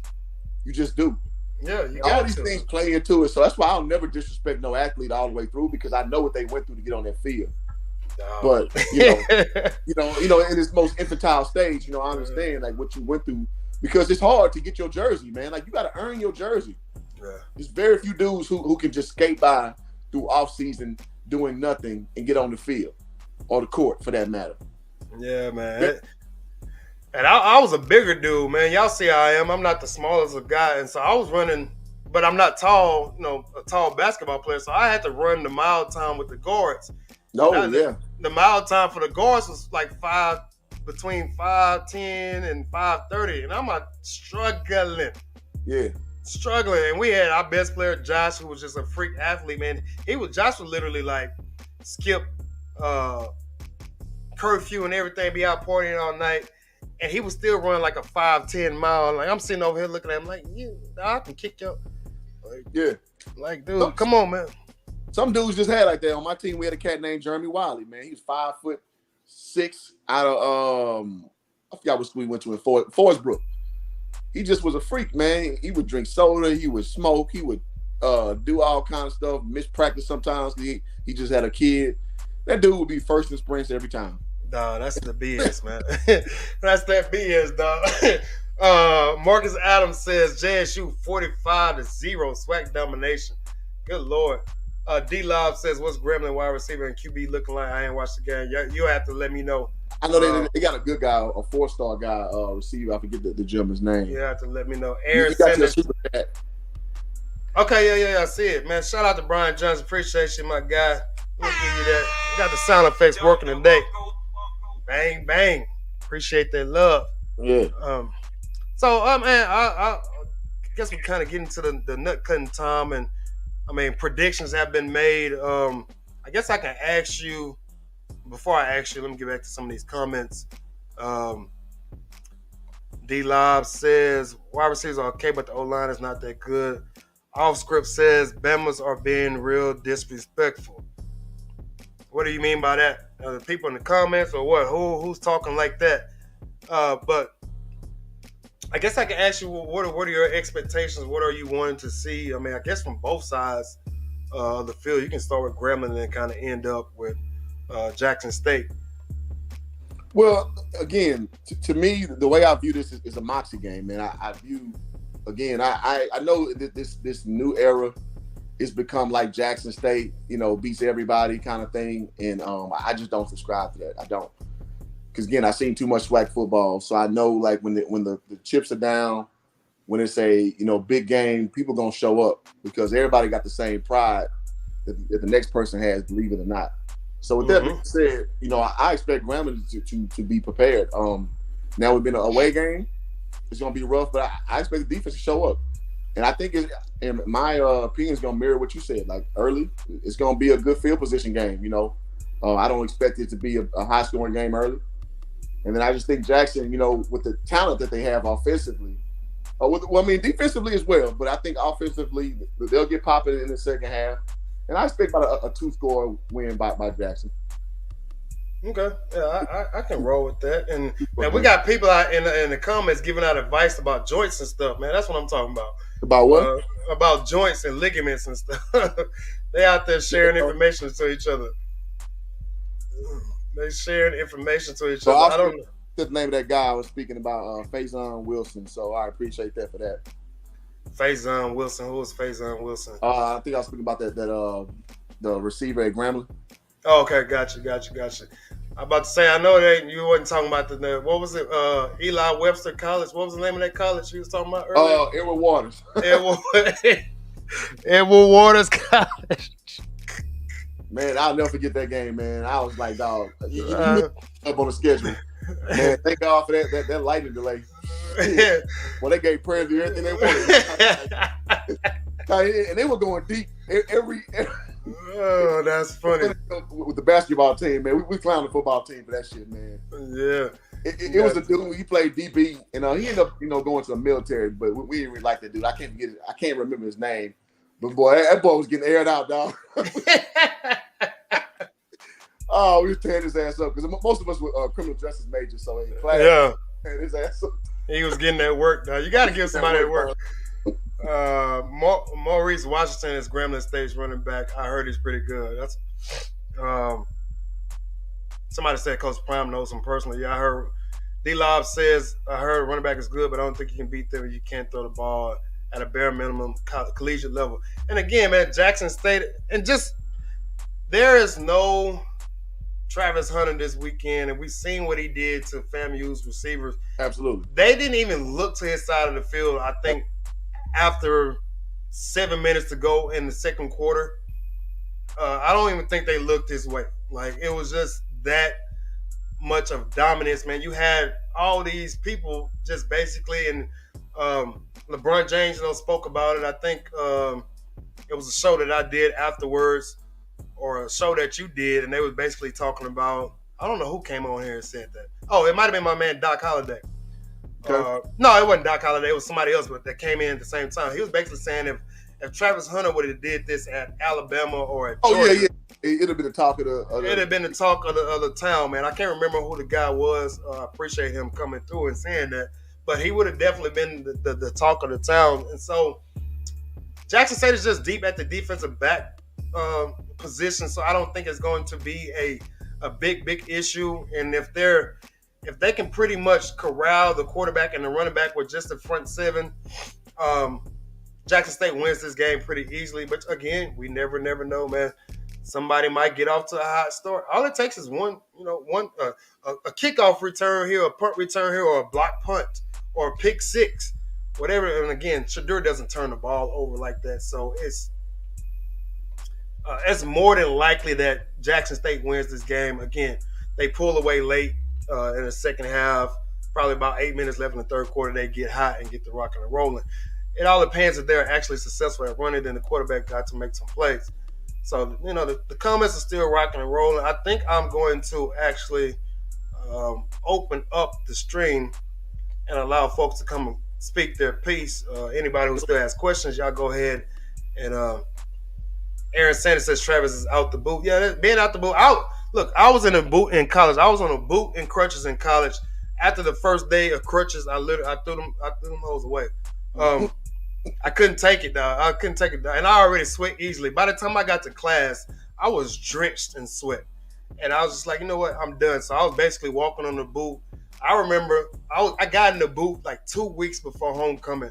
Had my surgery, and I was like, man, there's no way I'm missing homecoming. I literally I wrapped my foot up in an old ace bandage, like tight as I can, put my ankle brace on, and I had some high top Air Force Ones, strapped the mugs up as tight as I could, and I wrapped it up with something else, and they gave me some Xanax or something, I don't know, some codeine. Took that, man. I was at homecoming like ain't nothing happened. Hold up like DJ Spoon. I paid for it. I paid for it the very next day, but I was like, nah, there's no way I was missing homecoming, man. It was no way I was missing homecoming. Hey, well worth it, sir. Yeah. So, man, anybody who wants to come in and kind of speak their piece, man, go ahead, man. Dang, I was on crutches actually for my homecoming my junior year. I twisted my ankle. We played right before we played University of Texas. So I was at homecoming with crutches on, but I didn't, which was dumb. I didn't care about Prairie View homecoming back then, which I don't know what I was thinking. I too locked in with basketball. Just, as an adult, Prairie View homecoming is, oh man. Man. Prairie View homecoming is tough, man. I had somebody on my last stream saying he lives on the East Coast. Somebody said he went down to Prairie View's homecoming, and he was like, yeah, man. Blackwood. Brian Johnson says, but practice gets your confidence up when you have dogs on the other side. You know they're better than your opponent. Barbecue chicken when you play. Yeah, absolutely right. Absolutely right. Said practice. What else? Read that comment again. Practice gets your confidence up when you have dogs on the other side. You know that's better than your opponent. Barbecue chicken when you play the other team. I guess is what he's trying to say. Makes sense to me. Well, man, one of my teammates, his name is Anthony Oha, man. He's a 6'6" post, but this dude, Nigerian, this dude had like moves like Hakeem. And he taught me how to stop biting on fakes in the post and how to start actually learning how to use moves in the post, because there's nobody that's in SWAC who had post moves like him, because I'll put it this way. If Oha was 6'9", he wouldn't be at Prairie View. He was 6'6", on a good day. Yeah, that's tough. But that boy just had that dexterity. He had the patience. And it was like, it was hard going Oha. But when it was in the game, everything else was easy. Well, relatively easy compared to Oha. Yeah, that's what's shit, you played with him at SFA. What's the name? Ozier. Oh yeah, Stephen Ozier. Yeah. Stephen Ozier, man. Same way, man. Ozier was tough on that block, man. Not Taylor Arthur though. That's the first dude that dunked on me in college, man. Stephen Ozier.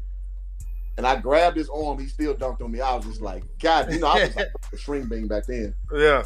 Because he just was too strong for me. And I never got him back, but TA dunked on me. I dunked on him back. But yeah. That boy Stephen Ozier was rough to deal with. He had like a little back body, but that boy was he was a headache, man. Yeah. Shout out to Taylor Arthur, man. I don't know what Taylor Arthur is. Taylor Arthur Moore. Taylor Arthur Moore. Kevin Price says built a makeshift boot. I sure did. Because I wasn't gonna miss homecoming. I wasn't going to miss homecoming, man. I had to make me a boot on my own. But I paid for it the next day. I think I was like 3 days after surgery was homecoming. But I was out there. I was Hey, out there. check your man's mic out. Oh, go ahead. Your boy says, Now, super God easy. damn it. I have the Grambling. I'm sorry. I have the score 56-0. Grambling's not gonna sniff the end zone. Hey man, Miak, man, give it up, bro. Miak might come in here, man. He come in hot every time. Every time. I like Miak Mike, man. I like you, dude. All right, man. Okay, so I don't know who we got in here right now. We got Brian Johnson on the line. Brian, okay, welcome back, man. Appreciate you coming back. How you doing, guys? Go ahead, speak your piece. What you got going? Okay, just a couple of comments. With hoop, as I was saying before, when I was playing and I had a Hall of Famer that played against me in practice, and going against him, and I, you know what I mean, I 1 out of 10, even if I did well against him, that just gave me a lot of confidence. And when I got into a game, I knew he was better than everybody else, so it made it much easier for me to play and have that confidence to continue to have success. Absolutely. I know for the game, go ahead, sorry. No, say explain to people why that was. For the simple reason is, in practice, if you do make a mistake, it doesn't go against you. You don't have anybody booing against you. You don't have coaches are not too hard on you. They do correction. But if you do a mistake in a game that can cost you a game, then you know what? It breaks your confidence sometimes. And you know what? Then you're not apt to try something. So in practice, you can try anything that you want to do and then translate it to a game. Absolutely, because what's funny, man, and I was looking at one of my old videos on YouTube when we playing ball at Prairie View. What was against Jackson? And it's funny, man. The most lonely thing in the world is when you at the free throw line and you see somebody creeping up to that check-in table because they coming in for you. You about to come out. And now it didn't quite happen that way, but in that I might drop the link in there. But what happened was we ran a play called Horns, and I was not the best remembering plays. And I remember that I didn't come up top like I was supposed to, and I see Derek, our point guard, stamping his foot on the ground, and I saw Coach Rim look at the bench and tell somebody come in for me. But it just so happened in that same series, I drop step and dunked on somebody, and he sent him back to the bench, and I remember telling me, he's like, "Yeah, Coach gonna have to give me," but when you dunked that dude, he sent me back. I was like, so it is intimidating the game. Even just on a play, just like I forgot to play. It is nerve wracking, and it can affect your performance. Yeah, you see, absolutely. The thing that Coach Prime is doing, as we all know, he's building a program, and by building a program, and he said last year early, he told his team, "I'm looking to replace you as I speak." So by him saying that, he's being 100% transparent. So that's telling these young men, you got to work. And you know what I mean? You can go from the first team to the third team with the blink of an eye. So in regards, that happens is this. Every practice, they got to be on their cues. And they got to dominate in practice. And for them to get on the field, they know that they have to, there's certain criteria that they have to meet. And so your reward, the game is a reward. The practice is work. It's dog eat dog. But the game is reward. So once you get to that game, it's going to be much easier. So you want to do your best so you can remain not only in the game, but get to the next one, get to the next practice, and get to the next game. Because you said at the beginning of the year, there's only 2 starters. That's 2 and Travis. Yeah, and it's been proven. Like it's been proven, man. Like this rotating guys, and I spoke about this. Like I think a quarterback needs a number 1 receiver. Like it just makes sense, man. It makes sense as a guy that you can always depend on. But what Jackson State is doing right now, they're having, I think in the first game they had 12 or 14 different guys catch a ball. This last game, I think they had 11 to 12, somewhere in there. That's great. That's great. But it's hard to kind of continue that type of that type of play throughout the season. At some point, you're going to have to figure out, like, okay, I need to have my go-to guy. Dallas Daniels is one of those guys. Kevin Coleman, he's sneaking in catches here and there. Malachi Wyman needs to get his butt on the field and figure out what's going on because he has all the tools to be a great receiver, athletic, not the biggest, but he's about 6'4", somewhere in there. So he has that a chance to be a NFL wide receiver. So get your butt on the field, Malachi Wyman. I think, yeah, I agree totally. I think with him not doing well in his grades by playing basketball, so he had to go back and get that up to par, and not learning a new a new scheme, a new playbook, and so I really like Malachi Wyman. You know what I mean? Because I think a lot Mm, of plays with Shane Hooks, he's a good player, but I'd rather have Malachi Wyman on the outside, especially in the red zone area, like you said. He can go up and get it, and him and and get it. Shador have a little history as far as doing those plays in the end zone. Where I Mm-hmm. felt a couple times, especially in the Tennessee game last week, it seems like him and Hooks were on the same page. It looks like Hook cut off a route instead of going to the post. So a lot of times, you know what I mean? Like you said, you have to have that chemistry and have that guy. When I'm in the red zone, I know I can go to you. Yeah, absolutely, man. It just makes sense, man. We've seen this throughout history, man. The only team who's been able to kind of get away with this kind of stuff are the New England Patriots back in the day when they didn't have Randy Moss. They had Wes Welker and Julian Edelman and all these other put the pieces type of guys. But typically in football, there is a wide receiver and a quarterback connection, unlike no other. Respect my nerd says, how can I call him? Man, just copy the link in the stream, in the chat, and you can come in and get in on this. D Lob, I wanted to come back to your comment. He says, what's holding our schools back from getting top recruits at basketball? I want to see a SWAC or HBCU school make a deep run at basketball. It's less scholarships, players to manage. It just, man, basketball is like you see TSU, right? Texas Southern. They schedule a unbelievable preseason schedule or non-conference schedule, and then they go and play in the SWAC, and then they go have to win the SWAC tournament. So with these smaller conferences like the SWAC or the Southland or the WAC or all these other conferences, it's just because the way the NCAA does their thing is they have the at-large bid. They have they're going to get their blue bloods in there as far as um, Kentucky, Duke, Michigan State.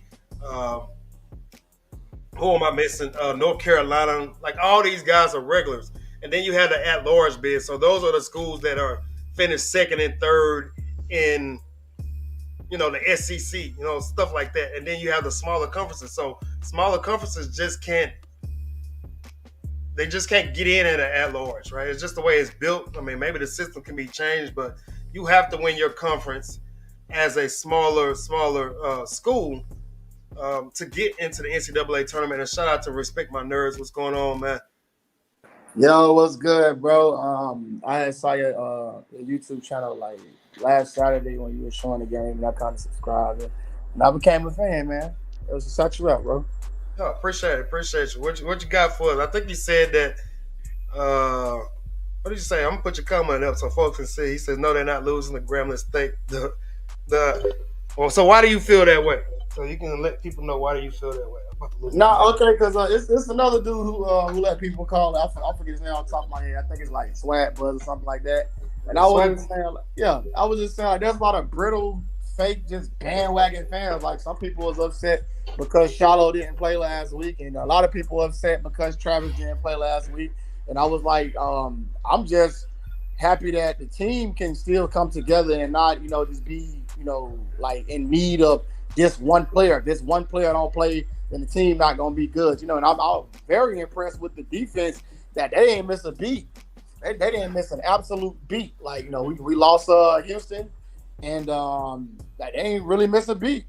Honestly, yeah. So you know what I'm saying. I just don't appreciate just because they didn't blow the team out that people are upset. Like, oh, it's starting to look like last year's team. Go ahead, Brian. I'll let you go ahead. But we got to understand, they didn't blow them out, but they had the opportunity to blow them out. And JSU is still missing three starters. Evans hasn't played all year. Nugget's been dressed but hasn't played. Shiloh hasn't played. So the great thing about any kind of team when you're building a team is having depth. If you don't have depth and an injury occurs, unfortunately, then what do? If your second string is really distant between the first and second, then you're going to have problems. That's when they're going to go to that man, go to that weak zone, that weak player. But the thing is, by having depth where when you have 1 and 1A, you don't miss any. Really, to be honest with you, we haven't really missed Shiloh, not at all. No, because I think the guy that's replacing him, I can't think of his name. I believe he leads Greg the team. Crate. Say his name again. Crate? Gregory Crate. No, that's not the guy I'm thinking of. I'm thinking of Simon.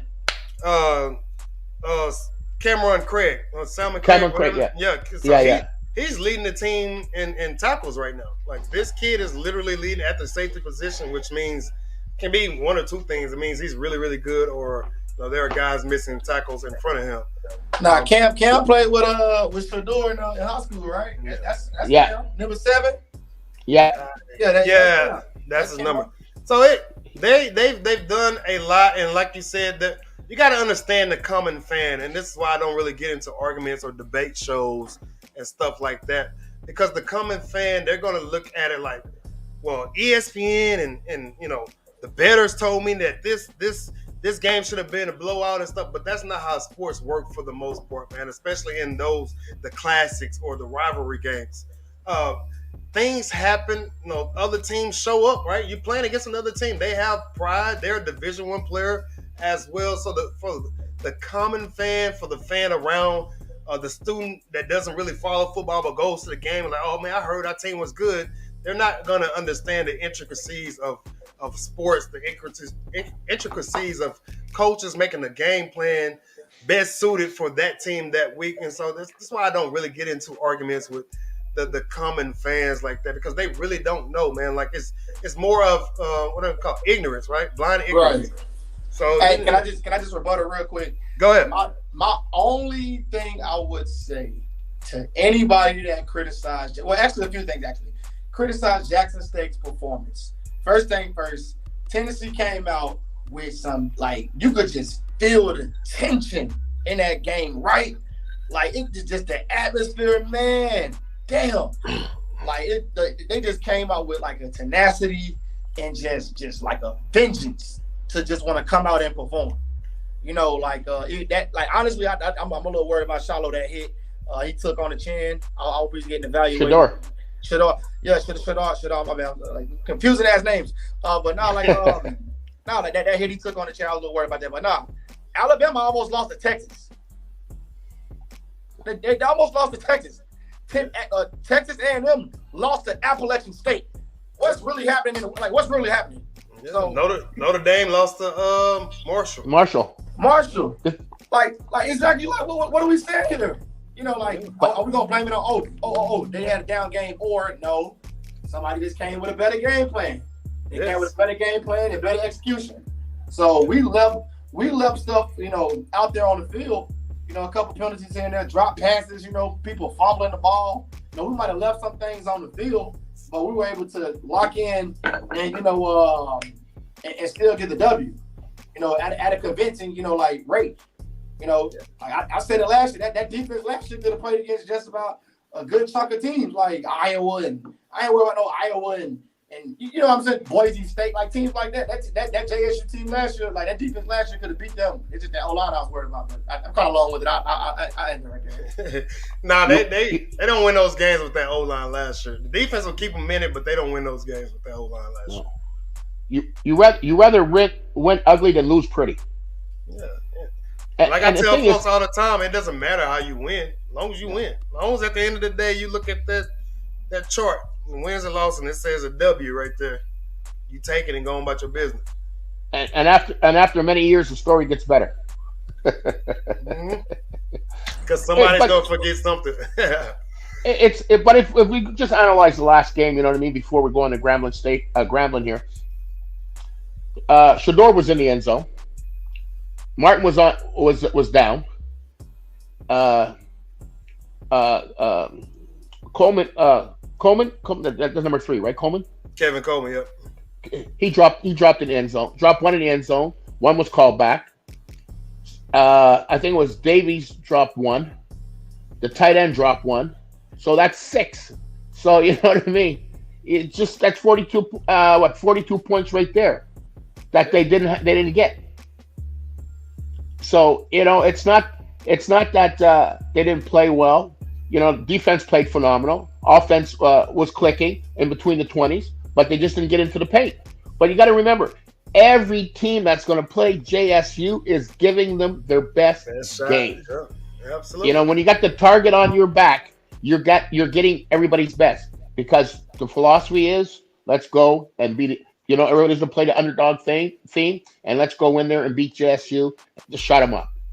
So Yeah, when you're the best, when you're proclaimed to be the best, and they ran through the SWAC last year undefeated, trying to repeat, everybody's going to give them their best game.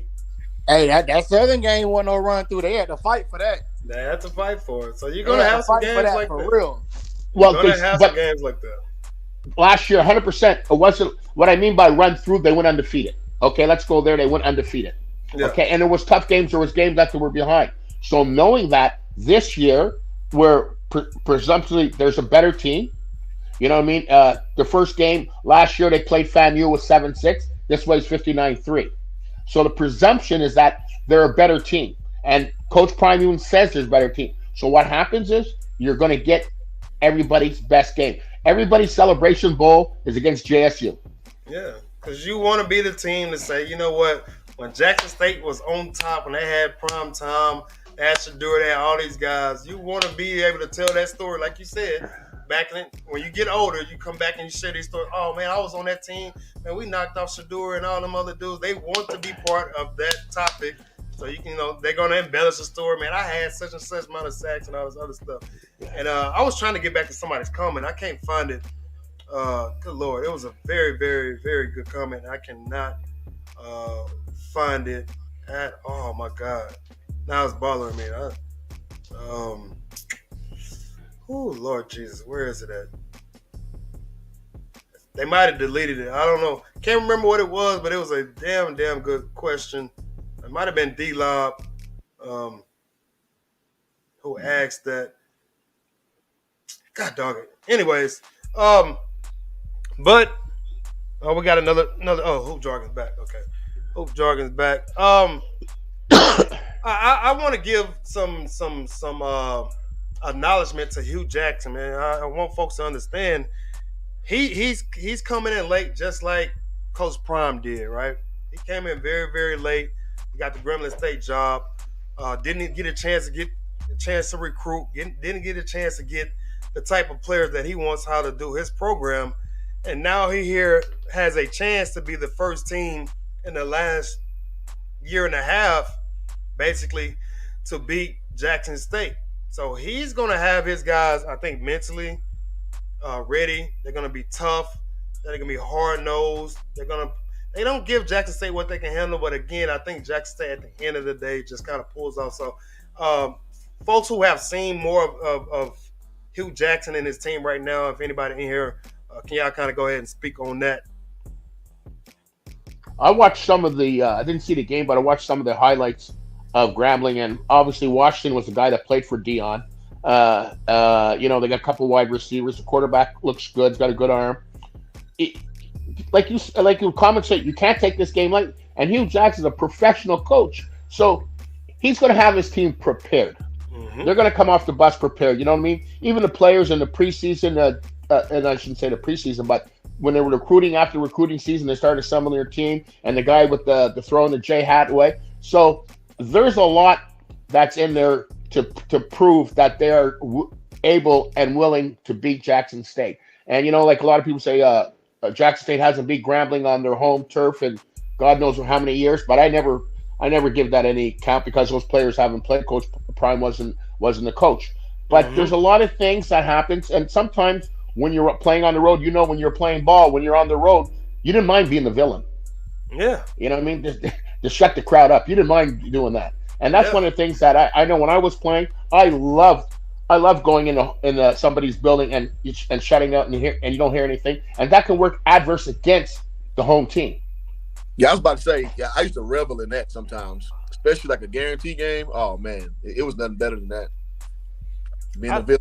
Yeah, I love playing on the road, man. I really didn't mind, man. I really didn't mind playing on the road. And shout out Doc Holiday is in the building with HBC Overdrive. What you got, Doc? Oh man, it's gonna be to me it's gonna be you got to make it an ugly game if you want to because Grambling is gonna make it ugly.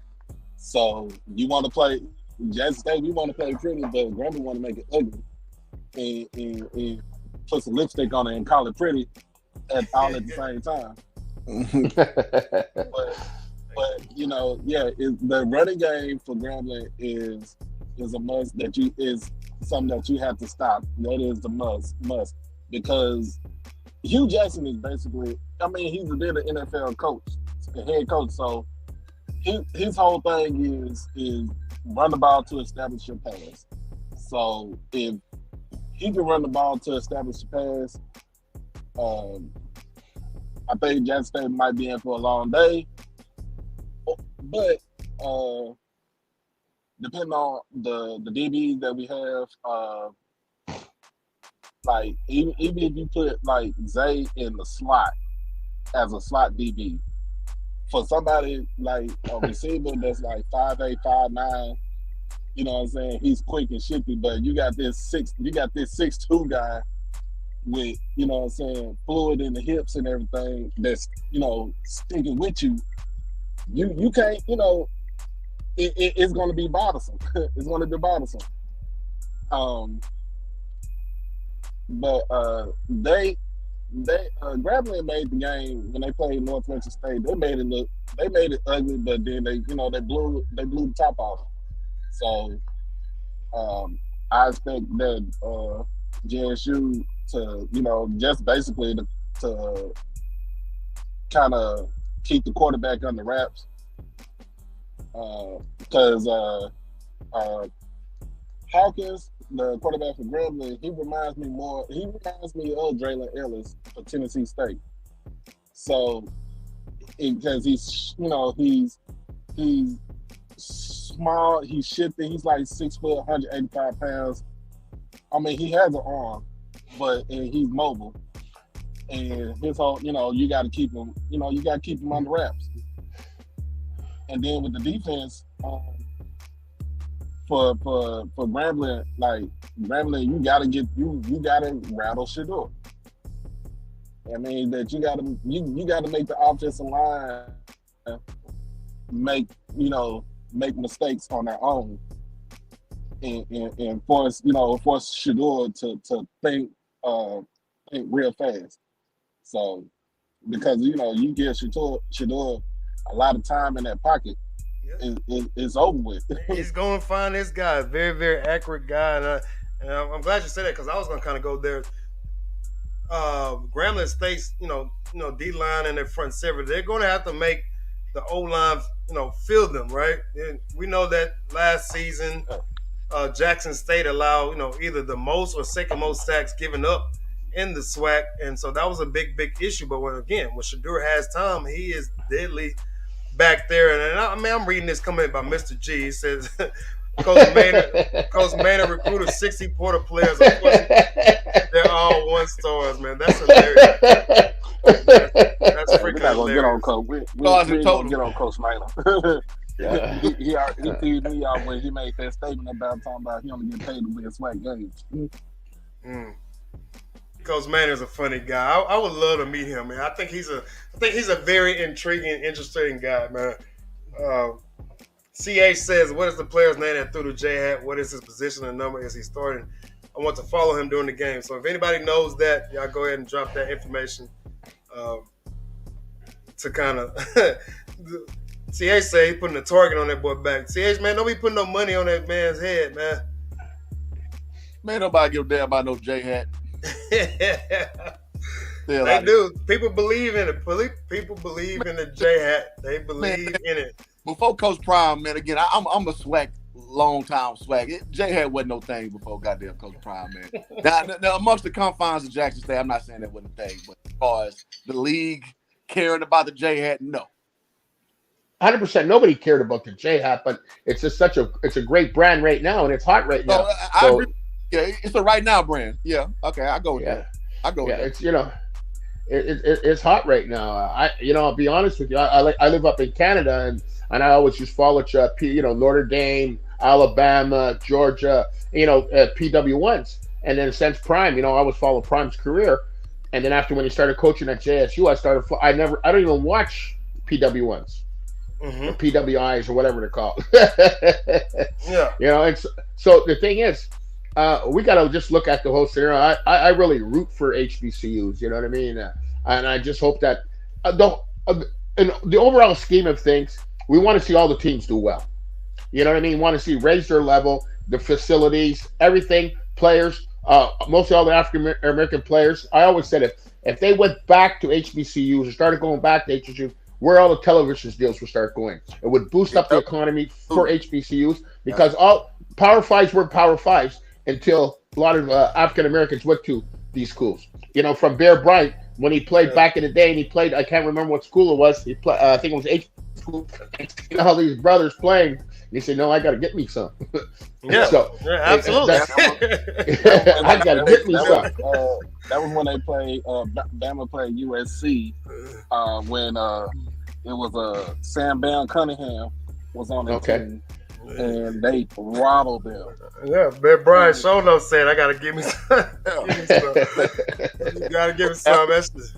Coach Haskell at UTEP, he knew what time it was, man. I mean, it is what it is. It's tough.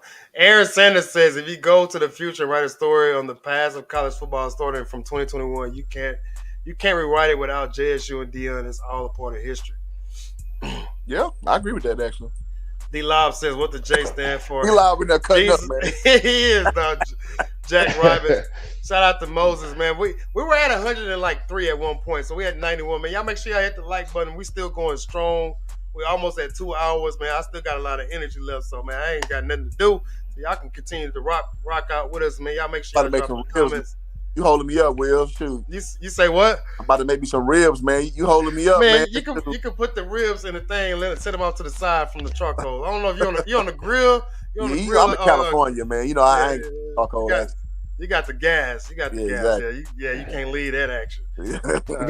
Now he's in California. You got the air fryer.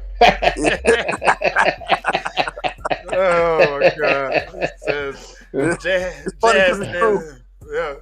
stands for Jacksonville State University. That's funny. Cool. Pete Chillin says, appreciate. I think this might be your first time to the channel. Appreciate you coming through. The Jay had something new. He said something now. At one point, everything was something new. So No, he said something now. Oh, now okay, gotcha. About to say same thing. Yeah, I agree with that. Just but before 3 years ago, nobody could get damn by no J hat. Yeah, that's anybody. Yeah, now it's symbolic. Yeah, I agree. I agree. Yo, all right. So I just had some points I wanted to make real quick. Go ahead. About, Grambling, because Arkansas State put it on them, man, and I watched them get forced to some 3 and out. I'll just watch them the highlights here real quick. They got forced to 3 and out and held to 0 points in the first quarter, and I watched them get aired out, and just with JSU's O-line this year. I want to see if it's legit, but Shador was looking amazing, just going through his progressions. Like he looks like just a more polished quarterback, and I could see him kind of doing the same thing Arkansas State did, because he has time, find his man, and air the ball out. That defense, they done took they come in ready to play, and this Grambling, I don't know. That's why I said I don't think Grambling. I think they're gonna come in with intensity, which I would hope they come in, but I don't see them winning this game. Shador looks like a quarterback who is a second-year starter. That's exactly what he looks like right now, and that's what you want, right? Again, the progressions, right? The progression. I've been saying this since the season started. This dude was damn near perfect last season, except for the celebration sacks. Bowl. Sacks. But that's offensive line, but he did hold the ball a lot. And I'm sitting here like, dude, Shador, I want to see more. I want to see you be better. But the kid damn near won everything you can want as a freshman. Freshman of the year, didn't throw over 10 interceptions, over 30 plus touchdowns. But you got guys like me and others like, Shador, you got to be better. And what I'm seeing right now, he, small sample size again, but he is better. He's going through his progressions, and that's because the O line is actually holding up. Uh, but Well, I'm when that go ahead. I he mean, also but talent, man. Because you know who won the SWAC too his freshman year. It would be Doug freaking Williams. Doug Williams' son DJ won the SWAC his freshman year, and he didn't get better after his freshman year.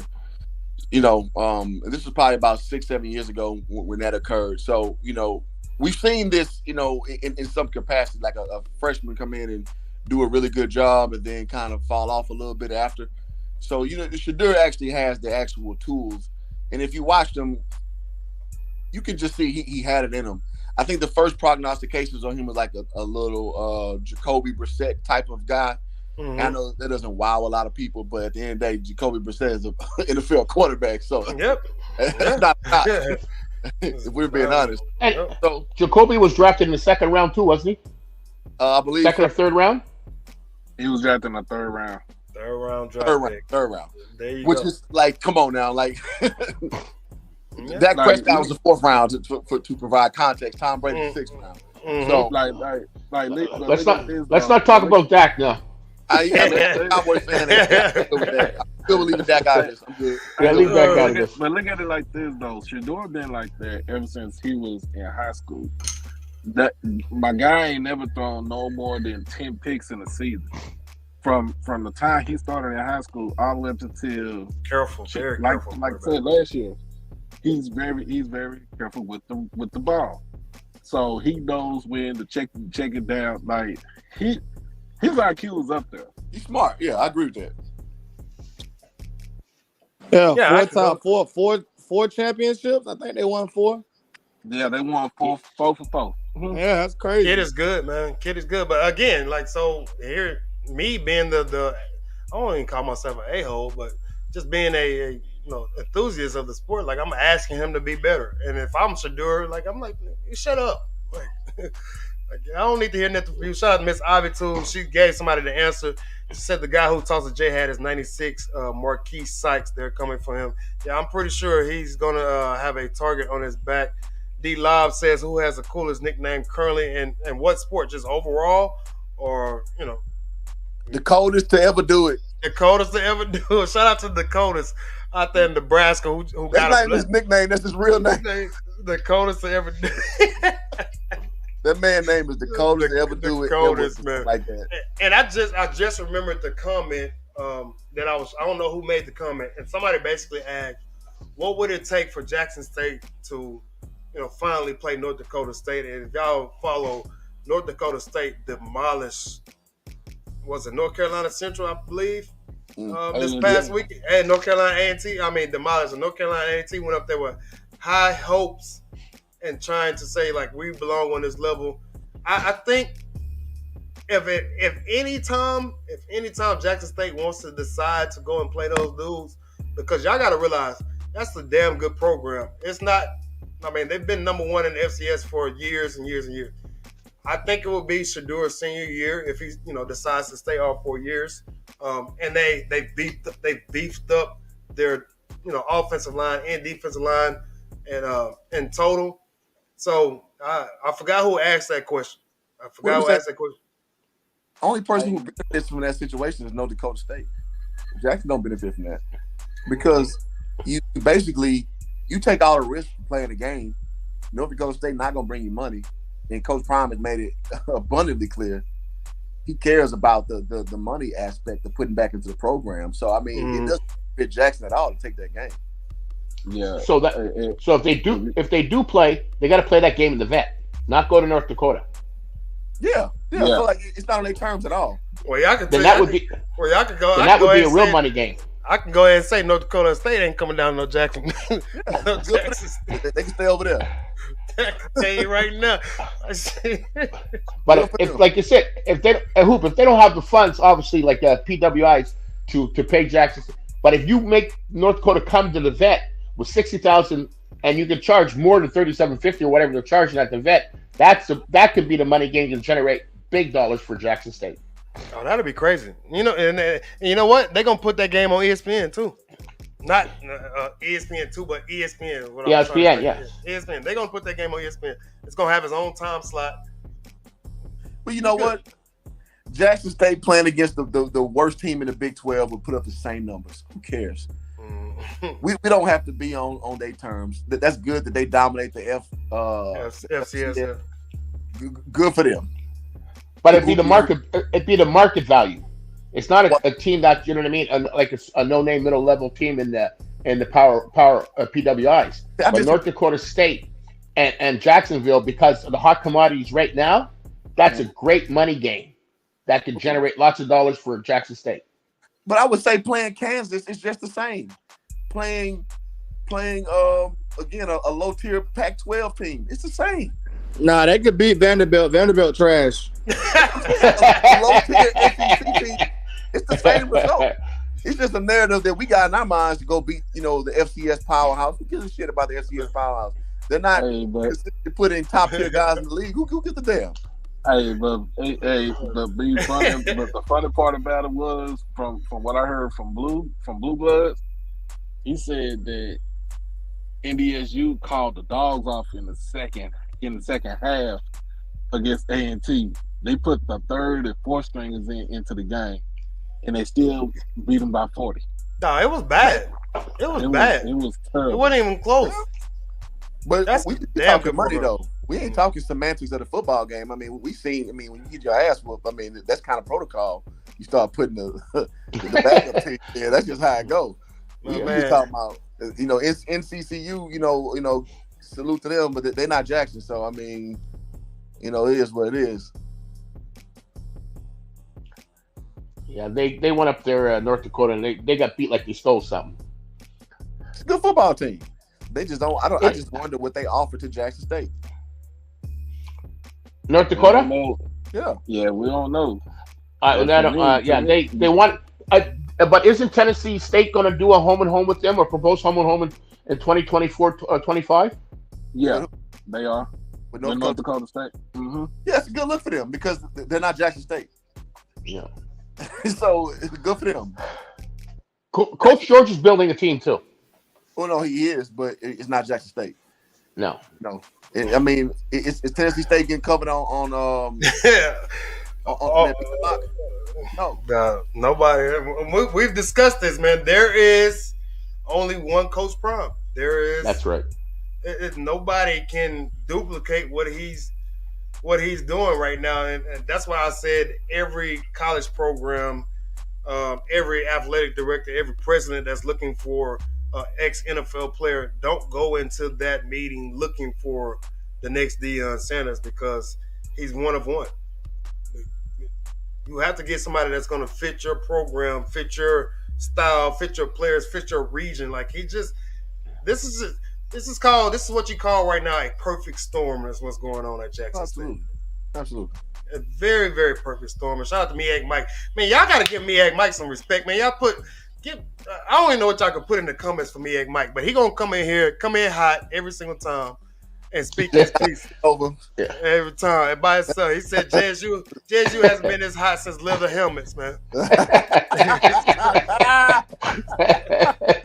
it's true though. It's true, man. Listen, man. For real, SWAC heads. The Jackson is it's a blue blood, but at the same time, nobody be sweating Jackson State like that. Yeah. So Jackson's riding high right now, and in all due respect for what Jackson's doing right now.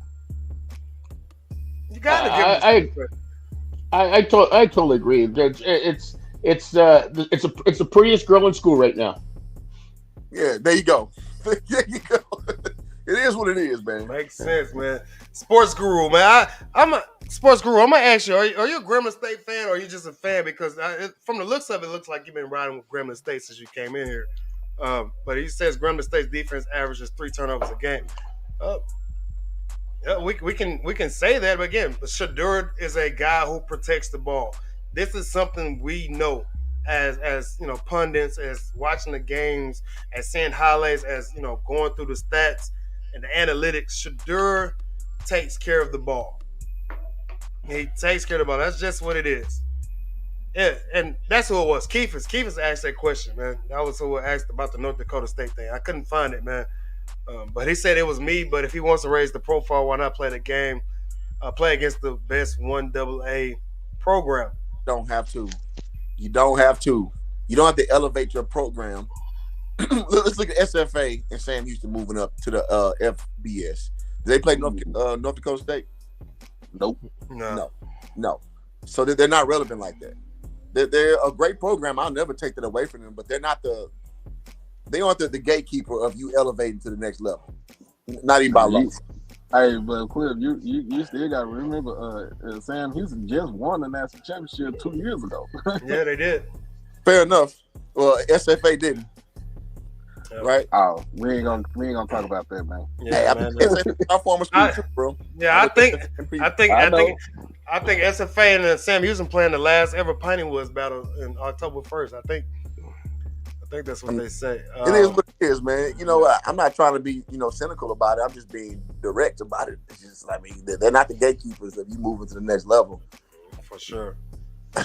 But Kevin Washington says North Carolina A&T sucks this year, man. Y'all make sure y'all hit that like button, and then everybody that's on this panel, y'all make sure y'all go follow, subscribe, hit the bell button, and everybody that's in here, if you really into this stuff, you want more subscribers, man, put your information in the chat because I don't feel like going down the names, being lazy. SWAC, MEAC Mike says SWAC JSU excuses don't stop. Everybody MEAC plays a tougher schedule out of conference than JSU. And wonder why they don't win the Celebration Bowl. That may be true. I think that the tougher schedule for me in football doesn't really mean anything. At the end of the day, you want to win your conference. Winning your conference keeps your job going.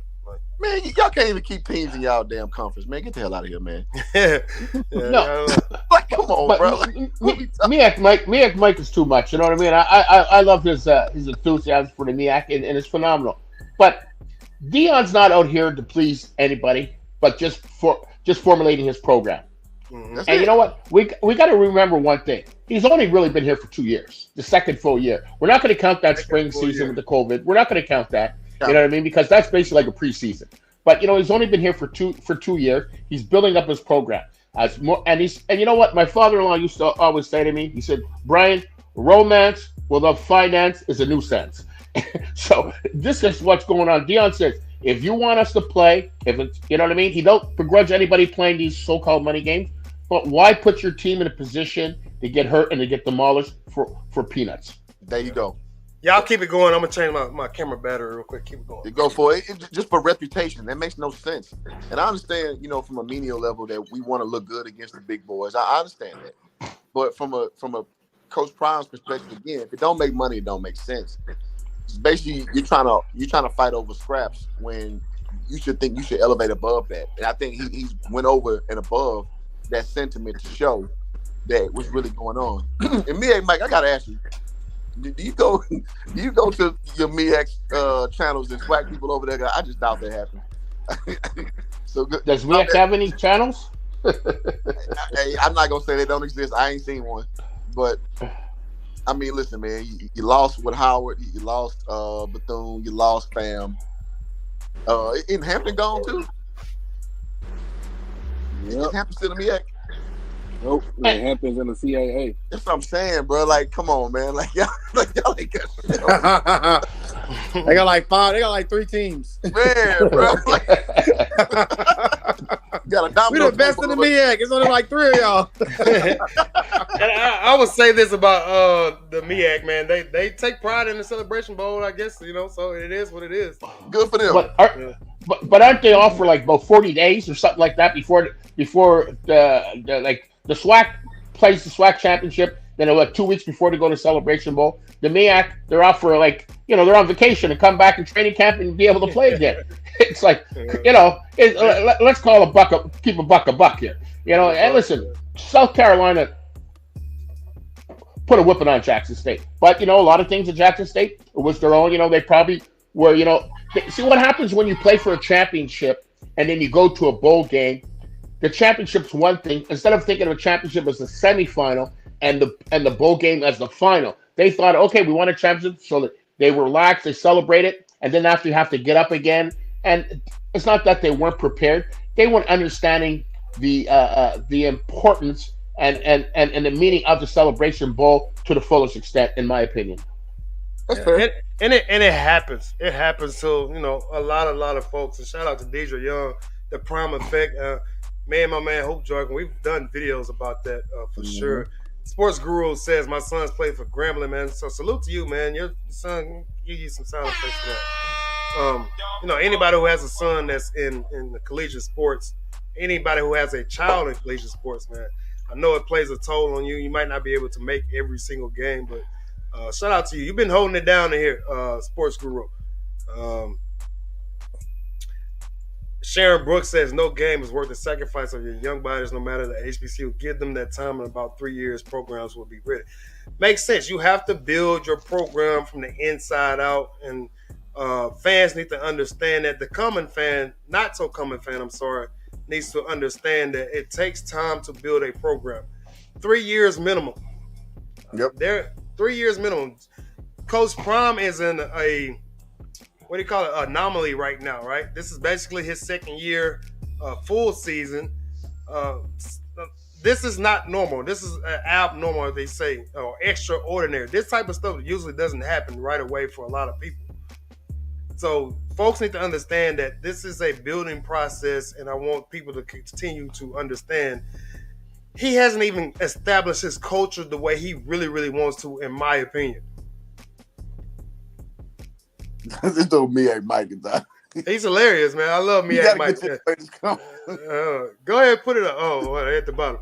The MEAC, we have a pimp's mentality. We don't chase or cry over lost girlfriends. We let Hampton, what is that? Doo-doo, Bethune, corrupt FAMU, and wants to be a white NC, North Carolina NC go. We don't cry over spilled milk. Bruh. You sound like a pimp who ain't got no HEO or HEAUXs left. Now on my channel I say the word. But you ain't got Miak Mike is acting like a guy with a nice car that sleeps in a tent. Or sleep in that nice car. Cool Pete Chillin said AT&T is looking bad. That's funny. How hard is it to win the MEAC? It's like 14. Exactly. That's round robin. Oh my God. How much artillery do you need before you go to war? You all have the most talent in the HBCU football. It is what it is, man. It is what it is, man. I love people in the comments. Y'all make sure y'all hit that like button. I like Miak Mike. Miak Mike is a good guy. I'm a fan of Miak Mike, man. I love Miak Mike. Yeah, he's a Miak. Yeah. Hey, out here solo by himself. Yeah. He trying his best, man. Yeah, solo by himself, man. Miak Mike's like Michael Jackson then when he left his brothers. That boy in a sword fight with a knife, man. He doing his best. He reminded me of this dude last year, man. I gotta remember his name. He's an Alabama State fan. His name is DeAndre Krosky. If he see this, DeAndre Krosky came in hot by himself. I think I was doing a Jackson State Alabama State game, and he was at the game, but he came in, man. He was in here solo dolo holding it down. So shout out to Miak Mike and DeAndre Krosky. They're gonna be fans of that group. What do y'all think about this comment, man? We're gonna try to get ready to close this out in about 10, 15 minutes. Kiefer says Bowie State needs to join the MEAC. I like that. They'll take anybody. I mean, Bowie State and already, lend the MEAC two of their top coaches over there at Morgan State. So I mean, you might as well just move that team over there. I wouldn't say Virginia State, Virginia Union. That's what I heard. I was just going to say that. I'm about to say with those two right there. Anybody? I'll probably pick up somebody. I probably would have picked up somebody else. Like, I would pick Bowie. I think Bowie's a good addition. Yeah, I would pick Bowie. They just got to expand that. I've been to Bowie State before, man. My guy Sewell was coaching there at the time, and I interviewed him at the school. Man, Bowie just, it's a smaller campus out there outside of it's in Maryland, obviously, but they just got to make some improvements on a few things. But I think Bowie's a good candidate, man. Yeah, man. Shout out to the Russian bots with the And they going hard though. they going hard right now, man. We need Nightbot from your channel to come on over Yeah, yeah. Come, Shout out to scrap these up. Nightbot, man. Sports Guru says thanks to salute to a great show. So yeah, man, we had 2 hours and 20 minutes. I want to get everybody's perspective, overall, for the rest of this thing. If anybody wants to jump it off, you know, thoughts, comments. Jackson State, Grambling State, is it a trap game? Is it not a trap game? If you enter YouTube heavily, you can kind of go ahead and promote your channel. So if anybody wants to jump it off, go ahead. I say this too. I think Morehouse. I mean, if they can coerce Morehouse to get over there, man, I think that'd be a good look for the MEAC. Nah, I want to take Morehouse. I You said who? want to take Morehouse. Somebody put in there Tuskegee and Kentucky State. Kentucky I State. can do it. Kentucky State, I can do that too. But it's all about the finances. They want to move up. Why would you take Morehouse? I wouldn't take Morehouse because you still gotta fund. You gotta have that the sport, like the women's sports too. That's the only reason why you want to take Morehouse. Do you? You don't have to. I mean, it's an all men's school. So I mean, and that's talking about that to bring Spelman over too. You more likely have to bring Spelman over because they have the female sports. I don't think you have to do that. I don't think if your institution is you don't think you have to change that up. Well, I don't know, man. That Title IX crap is hard to figure out sometimes. Well, with Morehouse, you got some people might identify the other way. Just saying. Yeah. Talking Atlanta here. Hey, MEAC Mike says we have 2 in the possible good teams out of 6. Y'all have 1 good team out MEAC of Mike's 12. playing states. 6 teams. Lord have mercy. That boy said we got 2 in the possible. 2 in the possible. Yeah, like Jackson State, the only good team in the SWAC. All right, bro. Cool story, dog. Kevin Washington says Florida Memorial needs to join the MEAC. Florida Memorial need to go back to the level that they just came from. Giving up 82. They just got jumped up to Division 2. Yeah.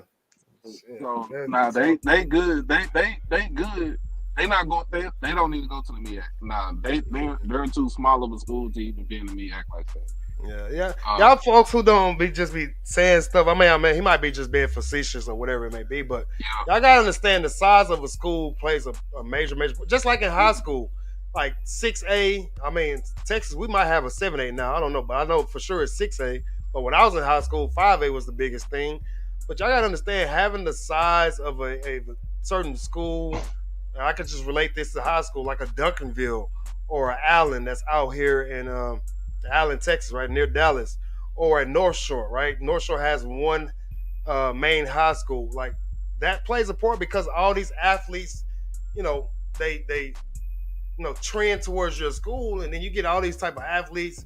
You can do different types of things. The more athletes you have, the more the more talent you get. All this stuff plays a factor. So, man, folks is just kind of throwing out schools. Y'all got to understand, school size matters, and this is why it took SFA to get, to the WAC or whatever. One, because SFA is hard to get to. You either got to fly into Dallas or you got to fly into Houston and then drive.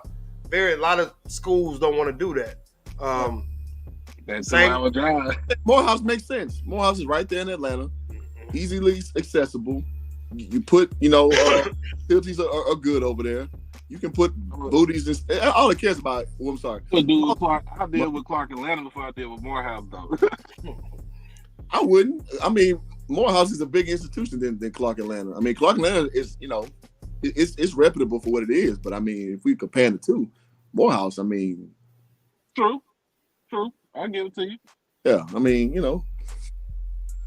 I'm not trying to advocate for them. I think it'd be a good look for the MEAC. I mean, MEAC take anybody though. So I mean, it is what it is.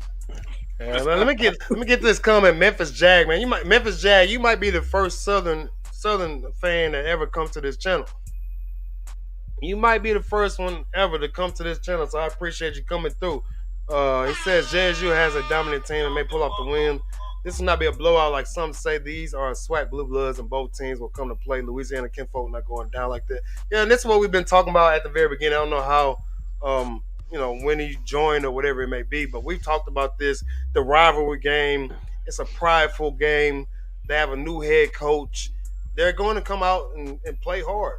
And playing hard sometimes sometimes it's just enough to get you a dub, to steal you a win. We all know that everybody's picking Jackson State. If people are betting folks, they're picking Jackson State to win by 20, 25 points. But sometimes playing hard enough can keep you around, can keep you ahead. And Hope Jordan just left, but our high school coach used to always say, when you let teams that are you are better than this stick around, all of a sudden they start believing in themselves, and things start happening that you don't expect to happen. So Memphis Jag, I'm with you with that. It can quite possibly go the other way. Shout out to Yoga coming through. Mr. G says, in conclusion, while it's possible for JSU to win, it's not highly probable. Absolutely. So who wants to go ahead and pop it off so we can kind of go ahead and wrap it up, give their final Okay, thoughts? I'm gonna go ahead and I'll pop it start. off because I'll I'm gonna go jump ahead. off of. No, you good, man. But everybody catch me on HBCU Overdrive. I'm Doc Holiday. I have my week 3 preview show. At 7 tonight. Mr. Brian, you want to jump on it again like you did the other day? We can do that I'll again. jump on her. I'll be on it. All right, I'll send the stream to you, man. Okay, thank you, Doc. Uh-huh. Yeah, for my conclusion for or my little unprofessional analysis of the game. Uh, I just look at JSU's defense first and foremost. The offense, yes, is obviously could be prolific, but their defense is real, and they haven't given up you know more than 21 points in 2 years, except for the Celebration Bowl last year. So in saying that, only way Grambling State can win is like you were saying, is make the game ugly. And Yeah. if it's ugly, then it could be like a 17-14 win for Grambling State. That's the only way that I see that. But I'm just saying, with everything, if JSU doesn't shoot themselves in the foot, turnovers, Grambling State doesn't have a chance. They don't have a chance. Yeah, I'm totally with you on that. I just think rivalry game.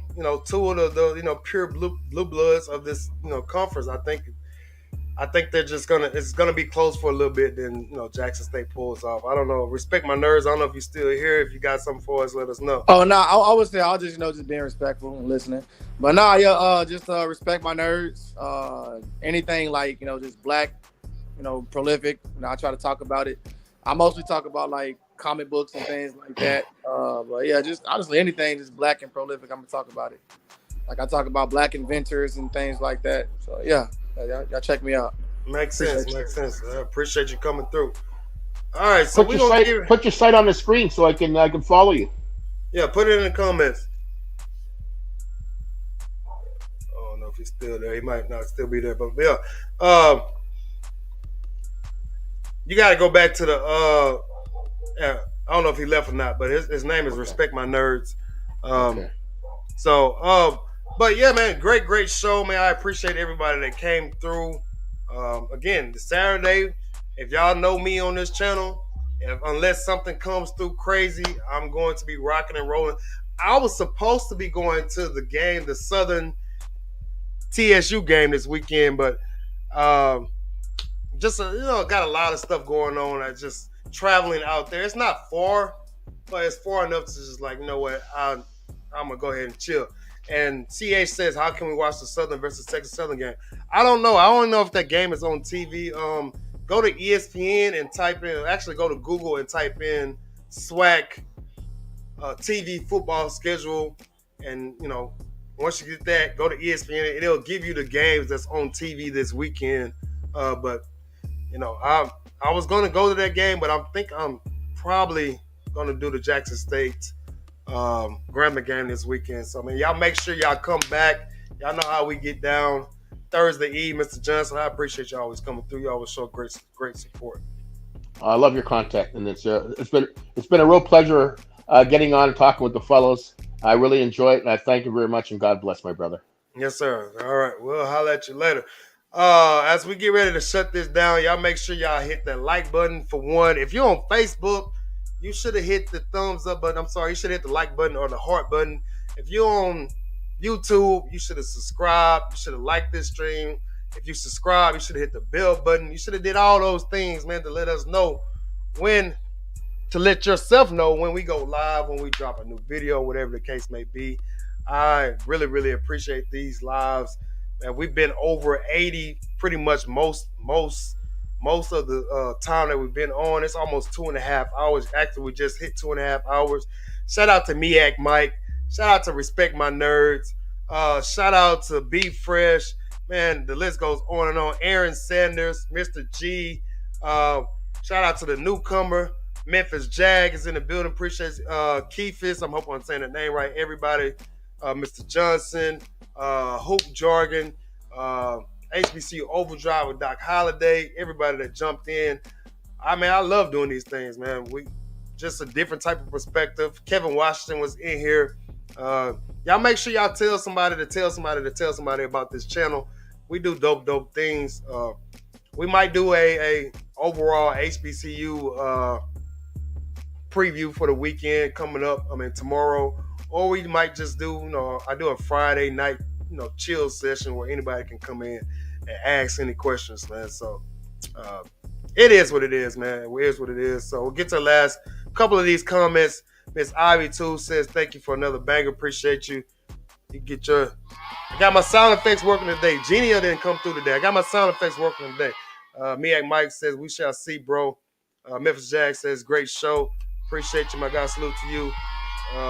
Be Fresh says, "We winning by 60. Look at the background." So, man, I appreciate every single body that came through. And if y'all follow my channel, y'all know I leave y'all with some words of encouragement every single time. Stole it from my dad, but I remixed it, man. Remixed it. Y'all be safe tonight if you're on the road, whatever the case may be. If you're going to the game this weekend, be safe. Take your time. Don't rush.